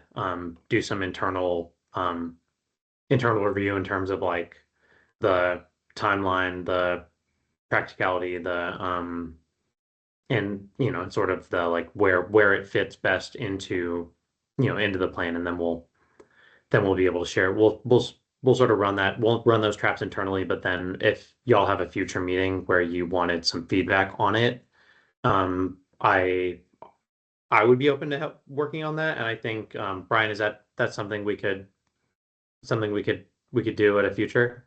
Yeah, absolutely. Yeah, we could definitely find a time, and if nothing else, we could definitely get you sort of written feedback if the timing just didn't work out for in person or a feedback at a meeting. And just to hammer it home, so more or less anyone that you would send the letter to, we all have a meeting together once a week, so it will end up in the right hands. So no need to worry about doing anything other than what Chris highlighted in terms of CCing us on that. Fantastic. And I know that Cynthia? all BAC members have seen it. Have the PAC members seen it? So if I'm not mistaken, the letter is pretty much the same priorities as last year. Were there any things that have changed since the one we put together last year? Jillian worked with us Okay. to add safe routes to school, and the latest version that I sent the BAC and you and Pam includes everything that I know of. Okay, so pretty much. To make this more official, what we'll do, we'll send this out within our group and get back to you shortly on it with a vote. And we had a couple things that came up in our last meeting, like 3 or 4 items that I think we would like to pursue if they're relevant, but I don't think we have to do it right at this time. I think that's something that we might want to add to our next ask and at least bounce that off of folks first. So we don't have enough people here, like a quorum, to just vote right now? Well, we have a quorum, and the latest version, as far as I know, I did send out to the PAC members. Okay. So theoretically, yes, we could vote. And you certainly have a quorum too. All right. Well, then let's not delay it. Then we'll dispense with this. So we want to then, though we don't have the language up in front of us, but I guess just polling members. Are other PAC members good with the vote right now? Does anybody object to having a vote at this point? So not hearing any objections, why don't we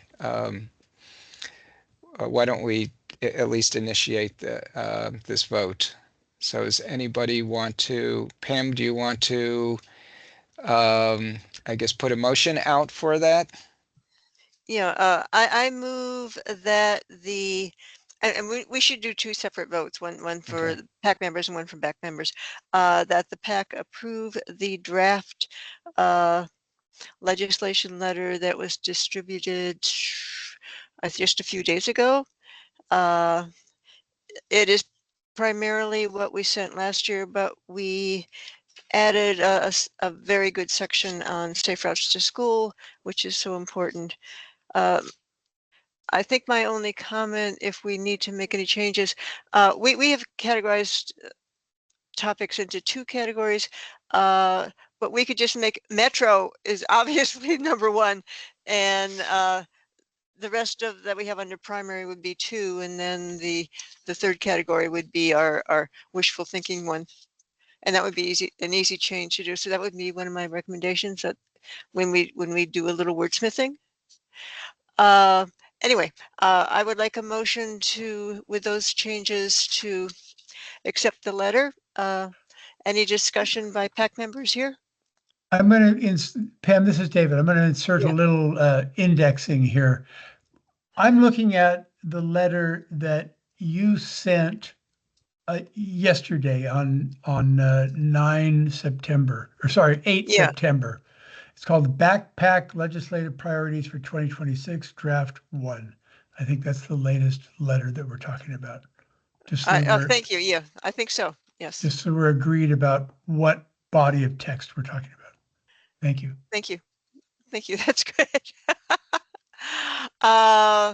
Any discussion by PAC members about?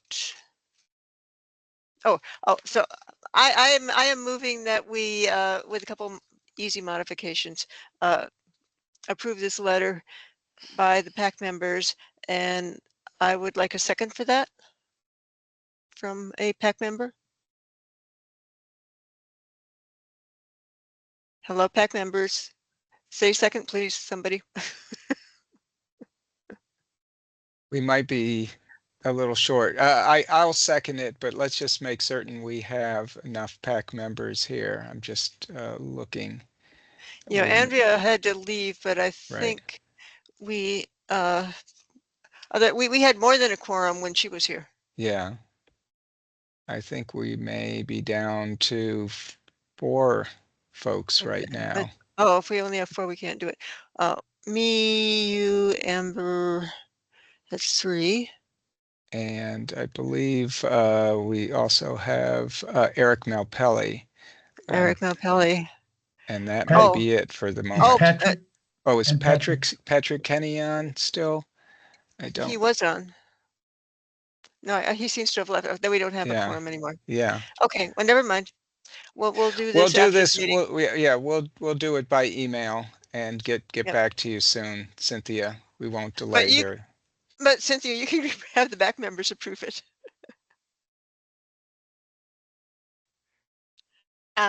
I move that the BAC approve this draft legislative letter with a couple of small alterations as discussed, and so I'm moving, and I would like a second. I second it. Thank you so much. So the BAC has accepted the letter, and we will wait upon the PAC. Thanks for your patience, voted. Brian and We Chris. have to vote. We have to vote. Oh. Any discussion and vote. Any we discussion? Don't do this that often. Yeah. Any discussion is next.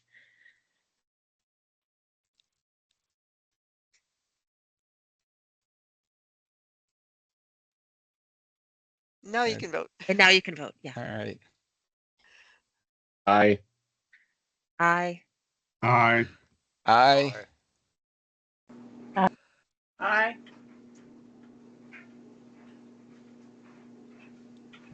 think we got it. Any opposition?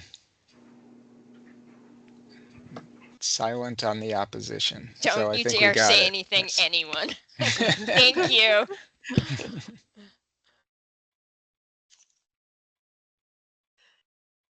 All right. So we will be back in touch. Chris and Brian, thank you so much.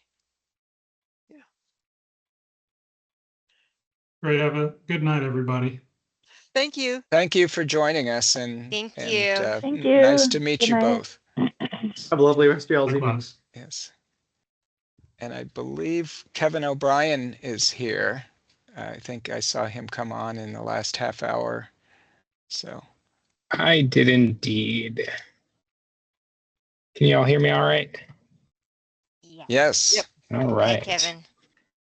Howdy, friendly BAC folks and PAC folks. I was invited to join you all tonight. I do, of course, often listen into the BAC meetings, but was specifically invited tonight to talk a little bit about what's been going on the WNOD trail, or the Washington Old Dominion, vis-a-vis Dominion Energy's clear-cutting proposals.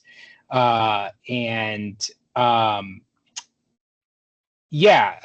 had this sort of came about because WABA and a number of other groups held a rally this past weekend on Saturday out in Vienna, to sort of draw attention to this issue, and in doing some outreach to get folks engaged on that, realized that, you know, maybe folks weren't not everybody was sort of familiar with what was going on, and so good opportunity to come and talk a little bit, kind of share where we're at, where advocates are at, where Nova Parks is at in all of this, to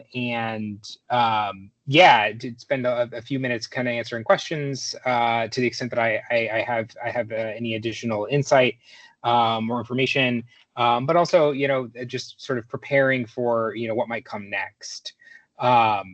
So yeah, I can dive right in. Can you give us some background, maybe, as to how this sort of came about, what the history is? I understand that there was an agreement that seems to, I guess, with Nova Parks, and that is not quite being followed. Yeah. So we got this little this handy little timeline here, and you're exactly right, Eric. This sort of all began roughly a year ago, wherein Dominion communicated, as it does, right? So just I'll take it even one step farther back.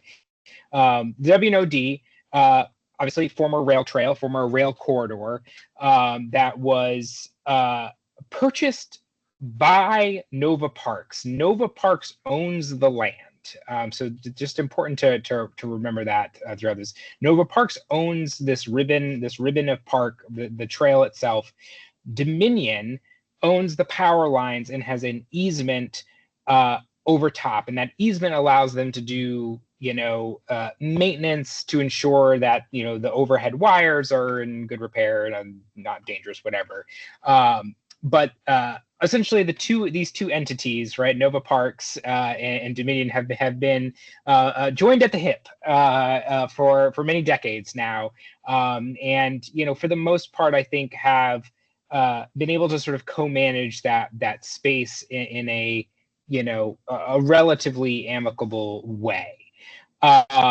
And so last year in October, Dominion, as it often does, you know, will communicate, hey, we have to do some trimming. You know, for you know, we've got a project, we've got, you know, we need to change out some cables or whatever. And this was between Dunloring and Vienna, out in Fairfax County. And in November, the sort of that initial, you know, that initial round of cuts was a little more severe than I think folks were expecting. You know, when Nova Parks asked about like, hey, you know, the trimming that we allowed, that was a little, you know, that was sort of out of the ordinary. They were informed that the Dominion had decided that it was going to walk away from an MOU that had guided vegetation management for the better part of 2 decades. So it dates back to 2005. So that was a real wake-up call that like something had changed. We remain uncertain as to sort of what it was that caused Dominion to say, hey, this is no longer tenable. We don't want to follow this MOU regarding, you know, maintenance. We don't necessarily want to work as closely with Nova Parks. We want to just be able to go in and do what we want. And so that kicked off, had really kicked things off, where Nova Parks, you know, continues, you know, tried to initiate a new MOU. Hey, well, we have to have something. We have to have some kind of guidance as to how we're going to, you know, cooperate in this space. That has not gone anywhere, in short. And by March, Dominion had clear cut about 4 miles of trail. If you've been out on the WNOD past Dunloring, if you did so in the spring, you will have certainly seen just the full on just clear cut. I mean, it's pretty devastating. I actually have I can show a picture here. Let's see. This is not sharing. This is what the trail looked like in the spring.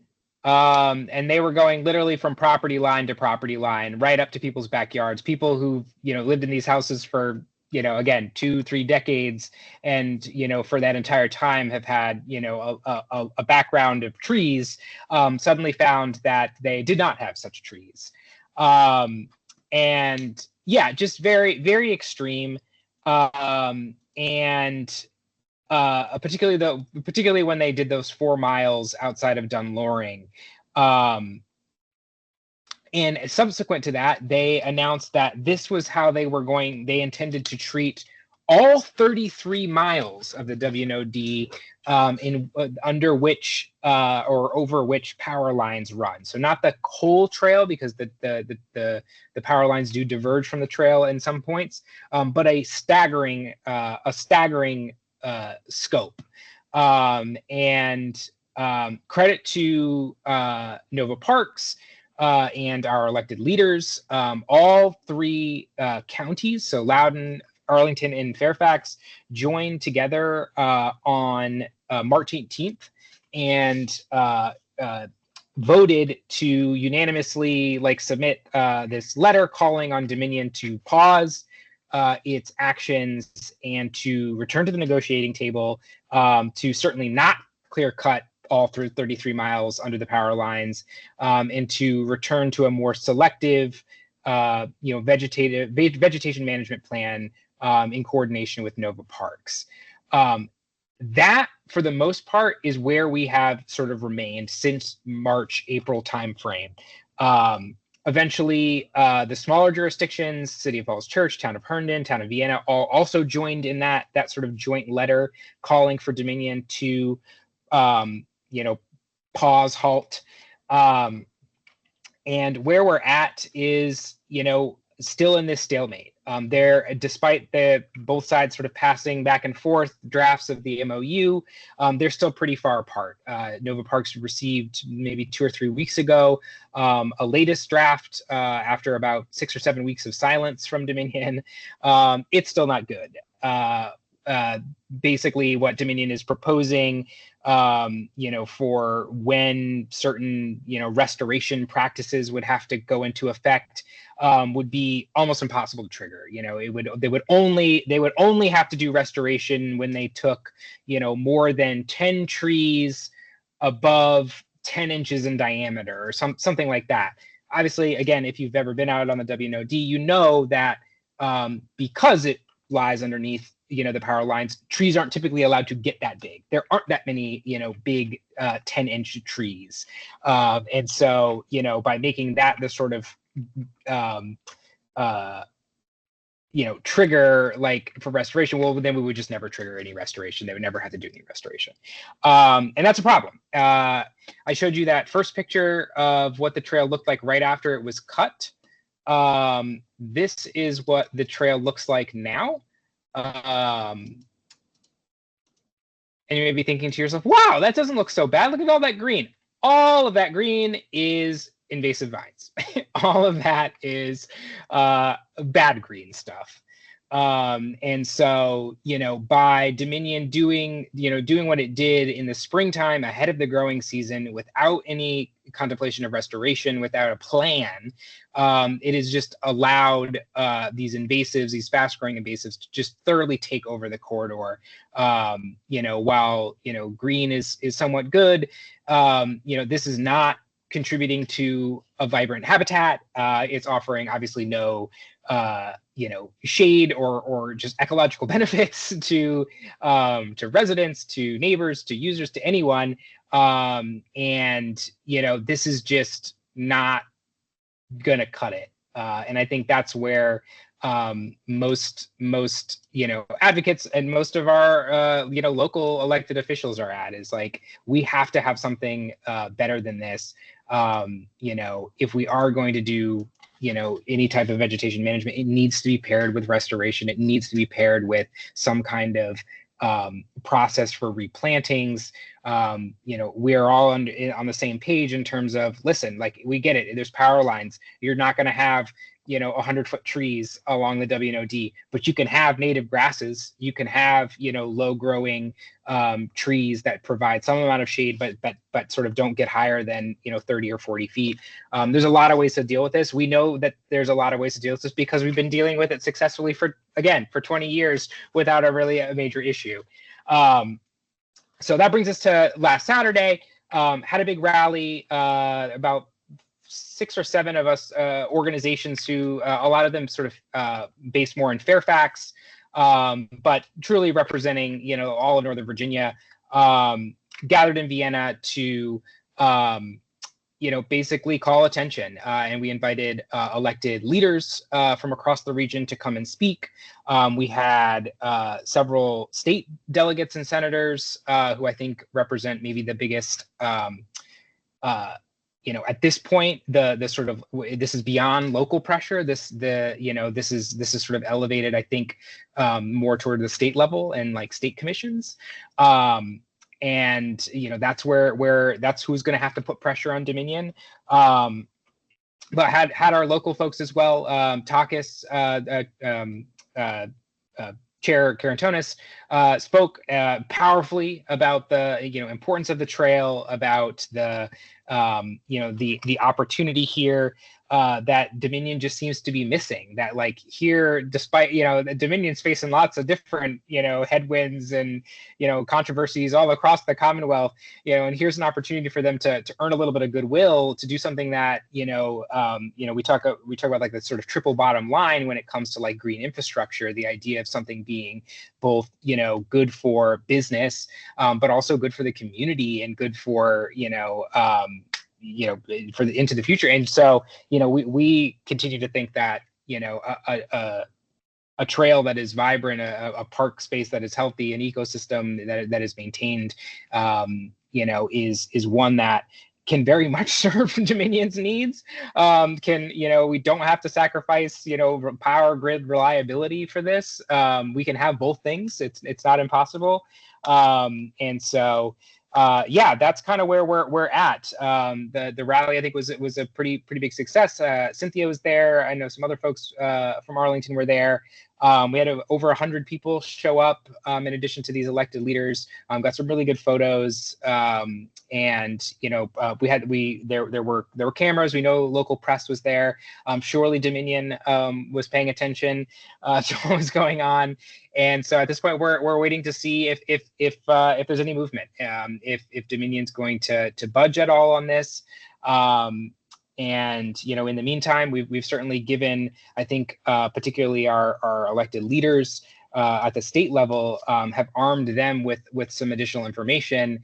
And I think you're going to see, if Dominion doesn't sort of, respond in the next, couple of weeks here, I think there's some talk of, hey, maybe we need to revisit, some of the policies that sort of that they rely on, and that if they want to, that there are levers to be pushed here. But I'm going to stop there, and I'm happy to answer any questions or just to have a chat here for a few minutes. Yeah. I think I've got the numbers here. Aaron shoots first. Yeah, thanks, Kevin. Appreciate you guys fighting the good fight on this one. I'm wondering if there's a way to working with the parks to work on that lane expansion that they did in Falls Church with the wheels, heels. I'd rather have trees, but I really do like having that mode separation, widening of the trail. Looks like that might be something that Dominion could be like, look, if we asphalt it, the trees won't grow. So, that's maybe they'll pay for it.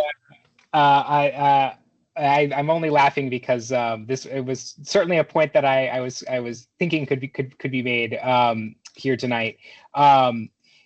Yeah, that is.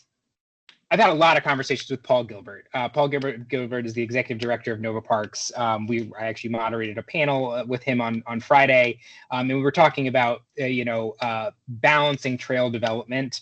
And one of the things we sort of talked about is not every cut tree is equal, and this is we know that the widening, we've certainly heard from opponents of trail widening in Arlington, very much see, we can't possibly, lose any trees. And, I think Nova Park's perspective, and certainly I think my perspective, and I think a lot of folks, is that, there's a good way and a bad way to do,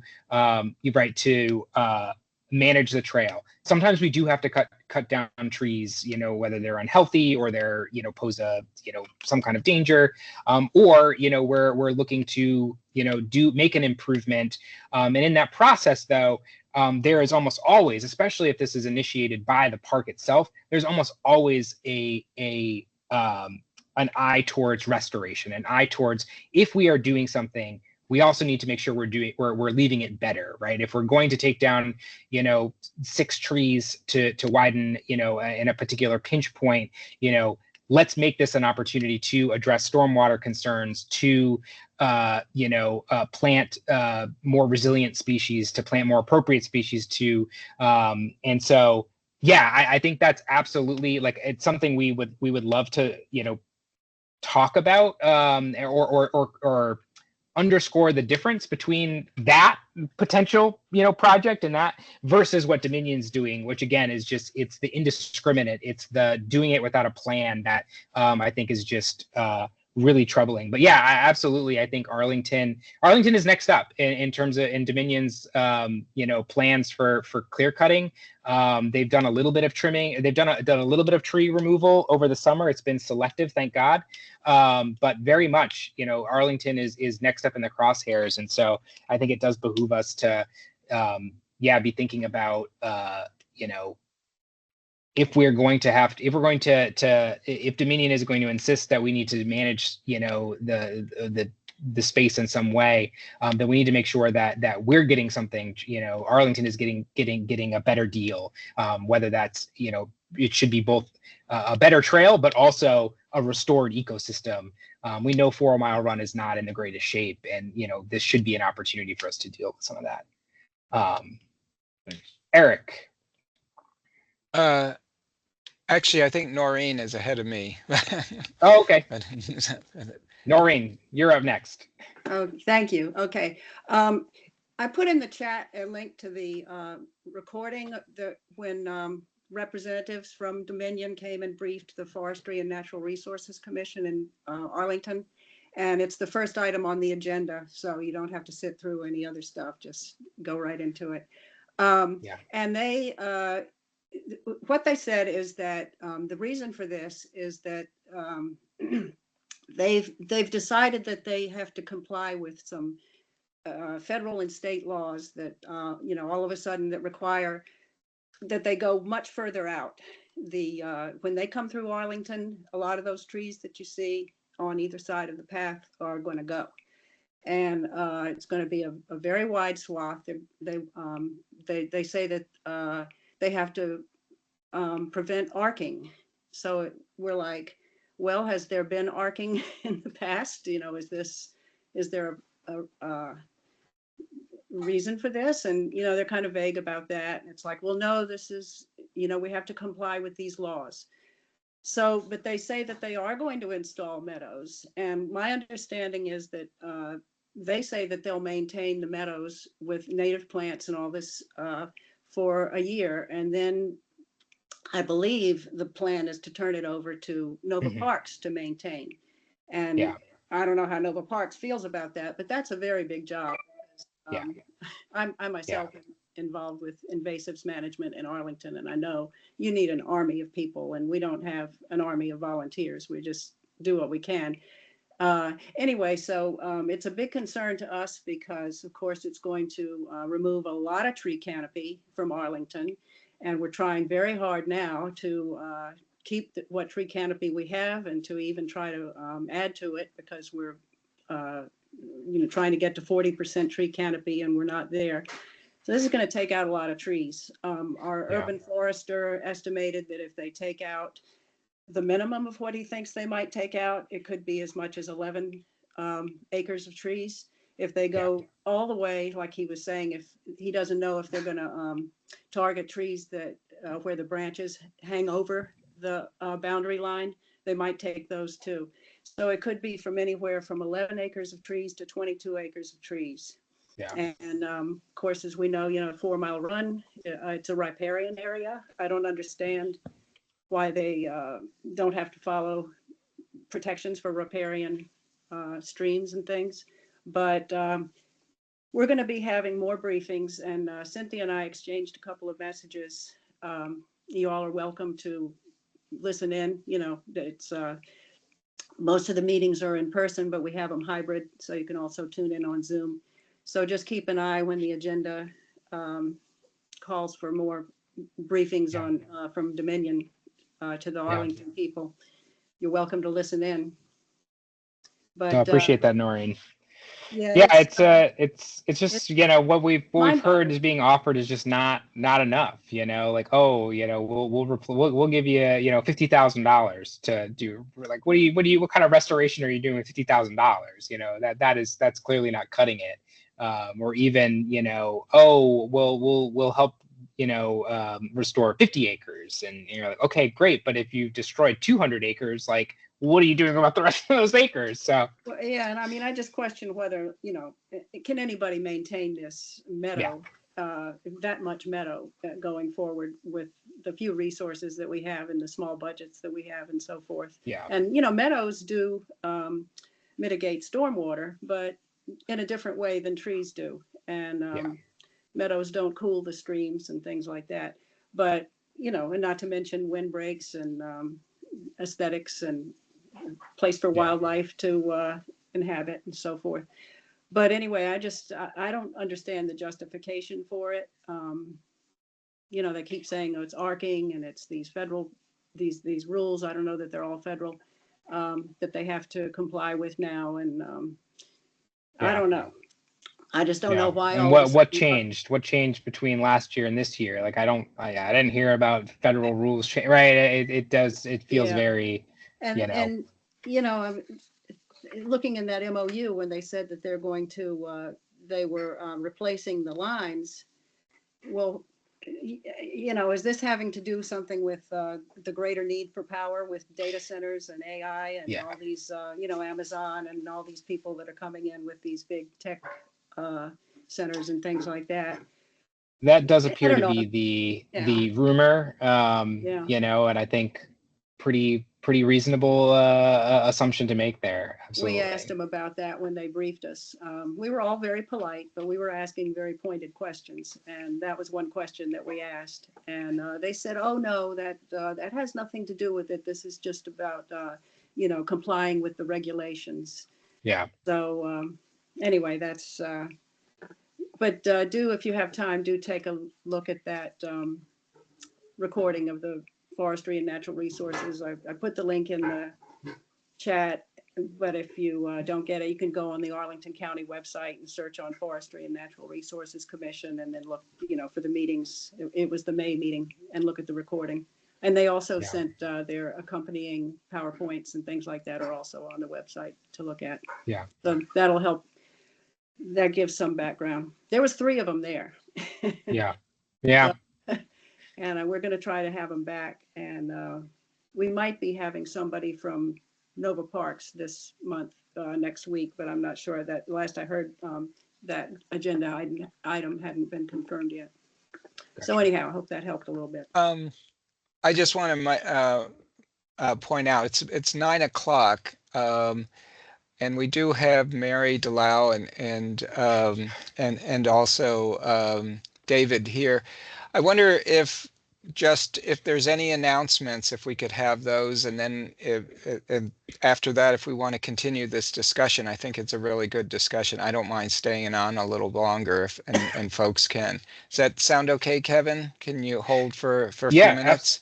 Absolutely. And in the meantime, I'm going to share my email address if folks have questions, and also a petition that we have out. And the petition is going to be a great way. 1, you can add your name, and 2, if you sign that, we know you've sort of raised your hand as somebody who cares about this, and we'll make sure you get updates as we continue to learn more. So yeah, but please proceed with your business, and then I'll stick around for a little while longer. Okay, and I'm going to call on both Mary and David if you have any announcements of upcoming issues, events, or other things. I know there is tomorrow, there is the Arlington's Transportation Future meeting, which I think is only an in-person meeting, but I'm not 100% sure. But Mary, why don't you, I see your camera is on.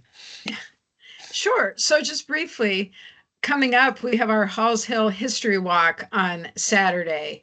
And so that's done really well. That's in partnership with the John N. Langston Citizens Association and the Black Heritage Museum of Arlington. And we're doing a walk visiting 7 different sites in that neighborhood. And they're all local subject matter experts at each historic site talking about their experience growing up in the neighborhood. So that I think we have like 87 people registered for that, and a huge waiting list, because it's kind of like go at your own pace. So we can accommodate that many people. We kept adding people to the list because it kept selling out. So that will be really great. Then we're doing a parking day installation on October 2nd in partnership with Capital Bike Share and some of the shared micromobility device operators. That'll be on October 2nd in Ballston on North Stewart Street by Welborn Square. And then we're getting ready for Lighten Up Arlington on October 28th, 29th, and 30th. So those are our main highlights coming up. Thanks. So the parking day, that's actually not on the real parking day, right? The parking day is actually like the 20th or something, or 19th, I believe. Right. Yeah, it's on a different day that Arlington designated when Arlington will celebrate. So it's October 2nd. It's a Thursday. Okay, great. So yeah, come see us. All right. Thanks so much. And David, do you have anything you want to add? Oh, two quick little things, but I see Cynthia's hand is still raised. You need to jump in, Cynthia? No. 2 quick things. I've been away on vacation, so I'm not really up to speed on things, but I thought I could share that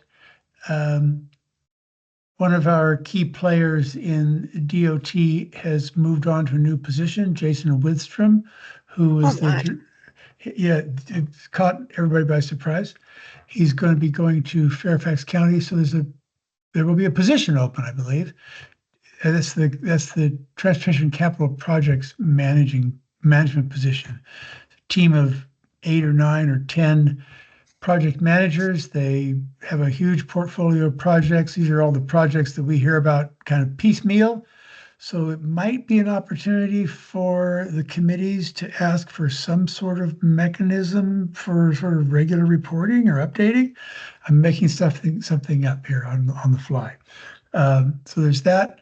And on the research side, we're having a visit from folks in the Charlottesville, Virginia Research Council are coming to Arlington next week to look at some of our innovative things that involve the tactical build out of some of the projects with green paint and flexi posts and things like that to feed the growing body of academic / scientific understanding of what works and what doesn't work so well in the new world. And I'm going to stop right there because we're running out. There's still a couple of more things on your agenda. Okay. I think that was, for the most part, what was on our agenda. We have a few more things. Oh, I take that back. I'm so sorry. And I see Elliot has his hand up. Was that related to any of the announcements, or are you related to the clear cutting issue?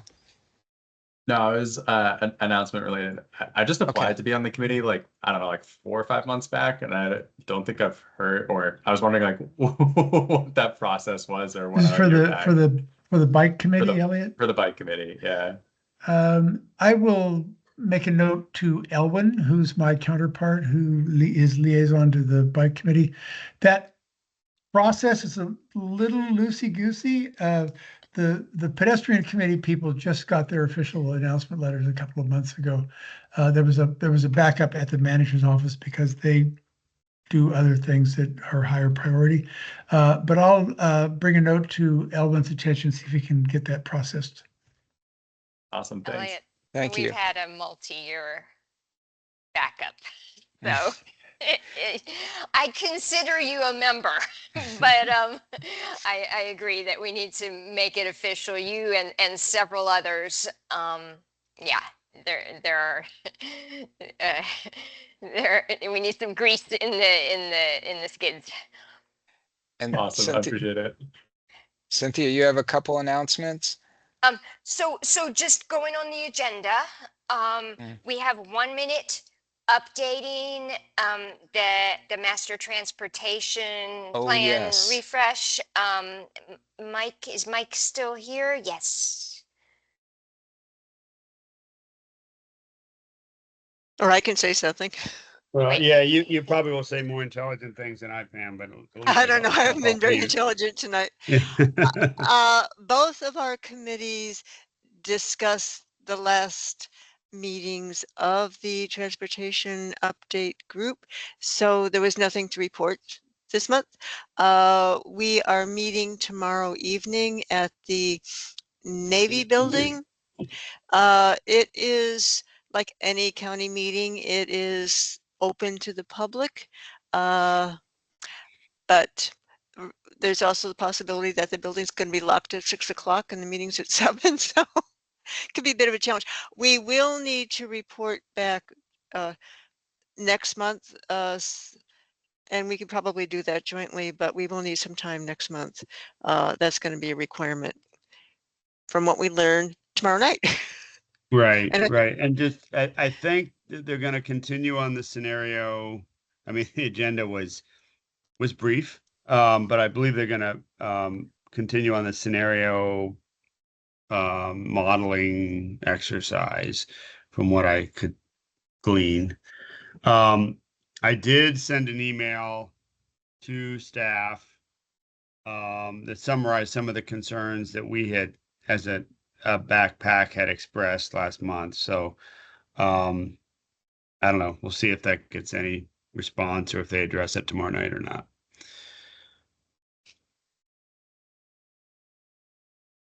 Yeah, that was a good note, Mike. Thank you for sending that out. Yeah, so I guess Pam and I will update you guys next month. Great, thank you.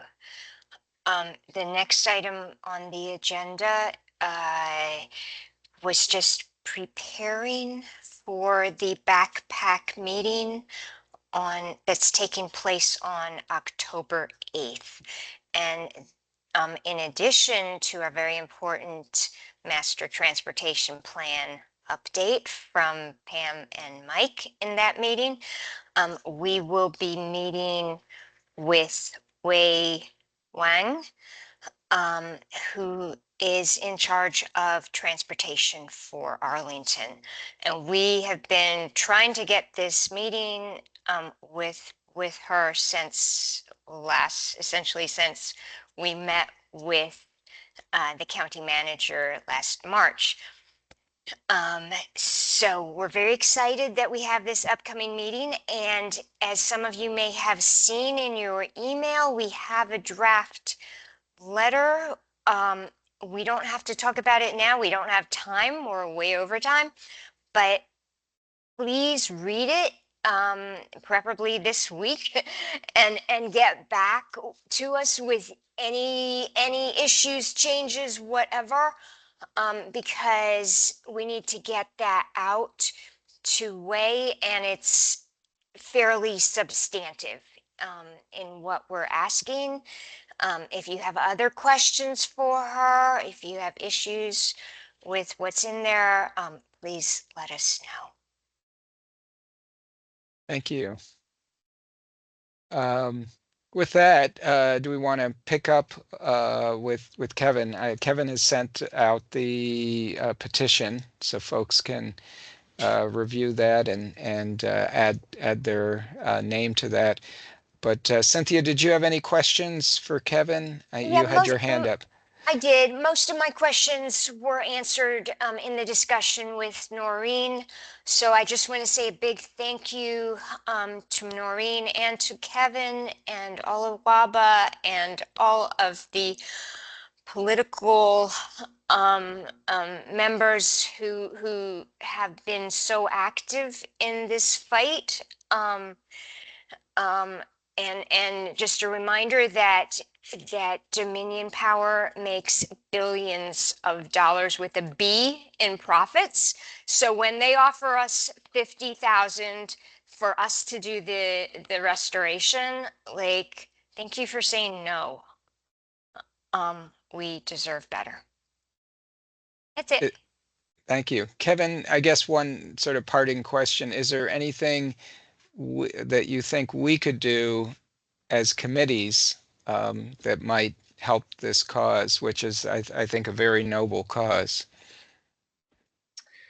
I think it's, we know the electeds who are like really engaged with this, folks like Delegate Siebold, folks, Walter Alcorn, supervisor in Fairfax.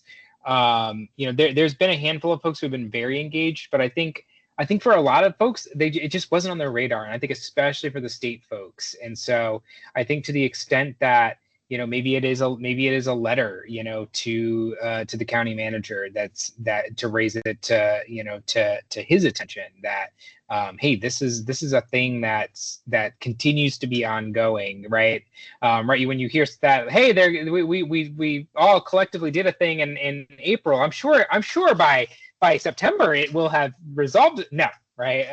So I think just like continue to highlight that it's ongoing, right? It will be to Dominion's benefit if we all just kind of like forget about that what's going on and time moves on. So yeah, I said that could certainly be an action. Again, we're in this sort of like a wait and see approach right now to see like were we able to move the needle? Is just the optics of seeing all these folks out and the elected leaders speaking up, so strongly, is that enough to nudge them in the right direction? Or are we going to have to continue to sort of push and get to the state power commission level and really make this a bigger fight? Again, as I said before, like Dominion is facing all kinds of challenges all across the state. I mean, you've got the data centers, you've got projects, downstate. There's a lot going on, and like you would think that it would behoove them to like get a win, an easy win, and rather than fight these battles in every single corner of the Commonwealth. It'd be nice if they could leave ours alone here, and at least the trail. So yeah, it's certainly something to consider. Maybe at the next meeting that can be a topic to see. Certainly by October we should have heard some rumblings of where things are headed. Nova Parks has been really helpful, has been really forthright in sharing what they know. They've been really good partners in this, and have deeply appreciated community members like all of us, and our elected leaders for really stepping up, because I think they for a minute there, I think they were pretty frightened that they were just going to get sort of run over by this process. And I think it's been I think they've really appreciated how much support that the community has shown for them, as it should. Thank you. And I see, Noreen, you have a hand up. Yeah, I was going to say in that when they briefed the Forestry Commission, they were talking about that they were going to hold public outreach sessions so that they could make sure that there was better communication, because they acknowledged that there had not been good communication with the community when they went through Vienna and Dunloring. So they said they want to make sure that they don't do that again, so that people are caught off guard. So, and my question to them was, well, is this, going to be a one-way conversation, or are you taking input, or what? And they said, oh, well, yes, we're interested in your views. I forget exactly actually what they said, but it was not I don't get the impression that it's going to be a public meeting style kind of a thing where people can get up and provide comments and they'll be considered and so forth. So I don't know what they mean by public outreach, but that's something that they say that they're going to do when they come to Arlington. So we should be mindful of that. And I don't know. I mean, the question about what can we do, I'm thinking we should all hire a bunch of lawyers and take them to court. I don't know. Do we have somebody who is doing a deep dive into this law that they say is requiring them to clear cut? I haven't had time to look at all the documentation myself. I don't know. I don't know the answer to that. That's a I haven't heard anything. We've been working closely with folks like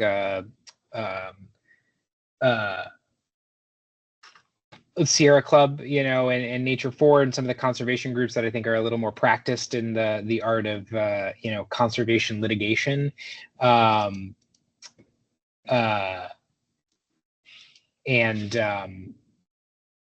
So there may be some stuff working behind the scenes. I think as yet I haven't heard anything of anyone filing suit against them. And we also haven't explicitly targeted Dominion yet, right? Like the petition is just like add your name to the list right now.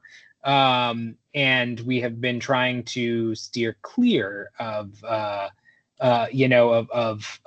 really going right. Like the invitation right now has been like, Dominion is a part of this community, to welcome it. Like they need to come back to the community, right? They need to return to being a good neighbor. We're like trying to sort of at this point we've been trying to ride the line of like not creating an adversary. But I think again, if this continues and we don't hear anything, there's no movement, and Noreen, you talked about the community engagement. If that's mostly a sham, then I think then our tactics will change. And I think that's the conversation advocates are having right now is when and how do those tactics shift depending on what comes.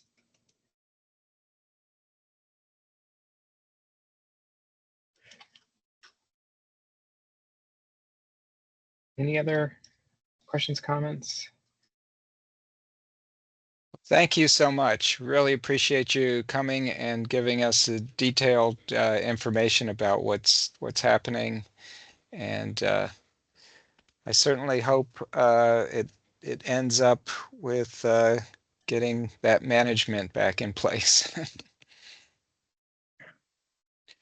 Yeah, us too. It is such a beloved resource. I mean, it's Virginia's most visited park. It's a skinny park, but it's a park nonetheless. Almost 3 million visitors. So it is a special place. So that's the point we continue to be underscoring is you can treat rights of way elsewhere where there aren't 3 million people walking around, but like in this case it does require a different approach, and I think the need to recognize that. So but yeah, well, I'm happy to keep folks updated via email, and I can be in touch with Cynthia and others, but yeah, I appreciate you all giving me a few minutes to talk about this.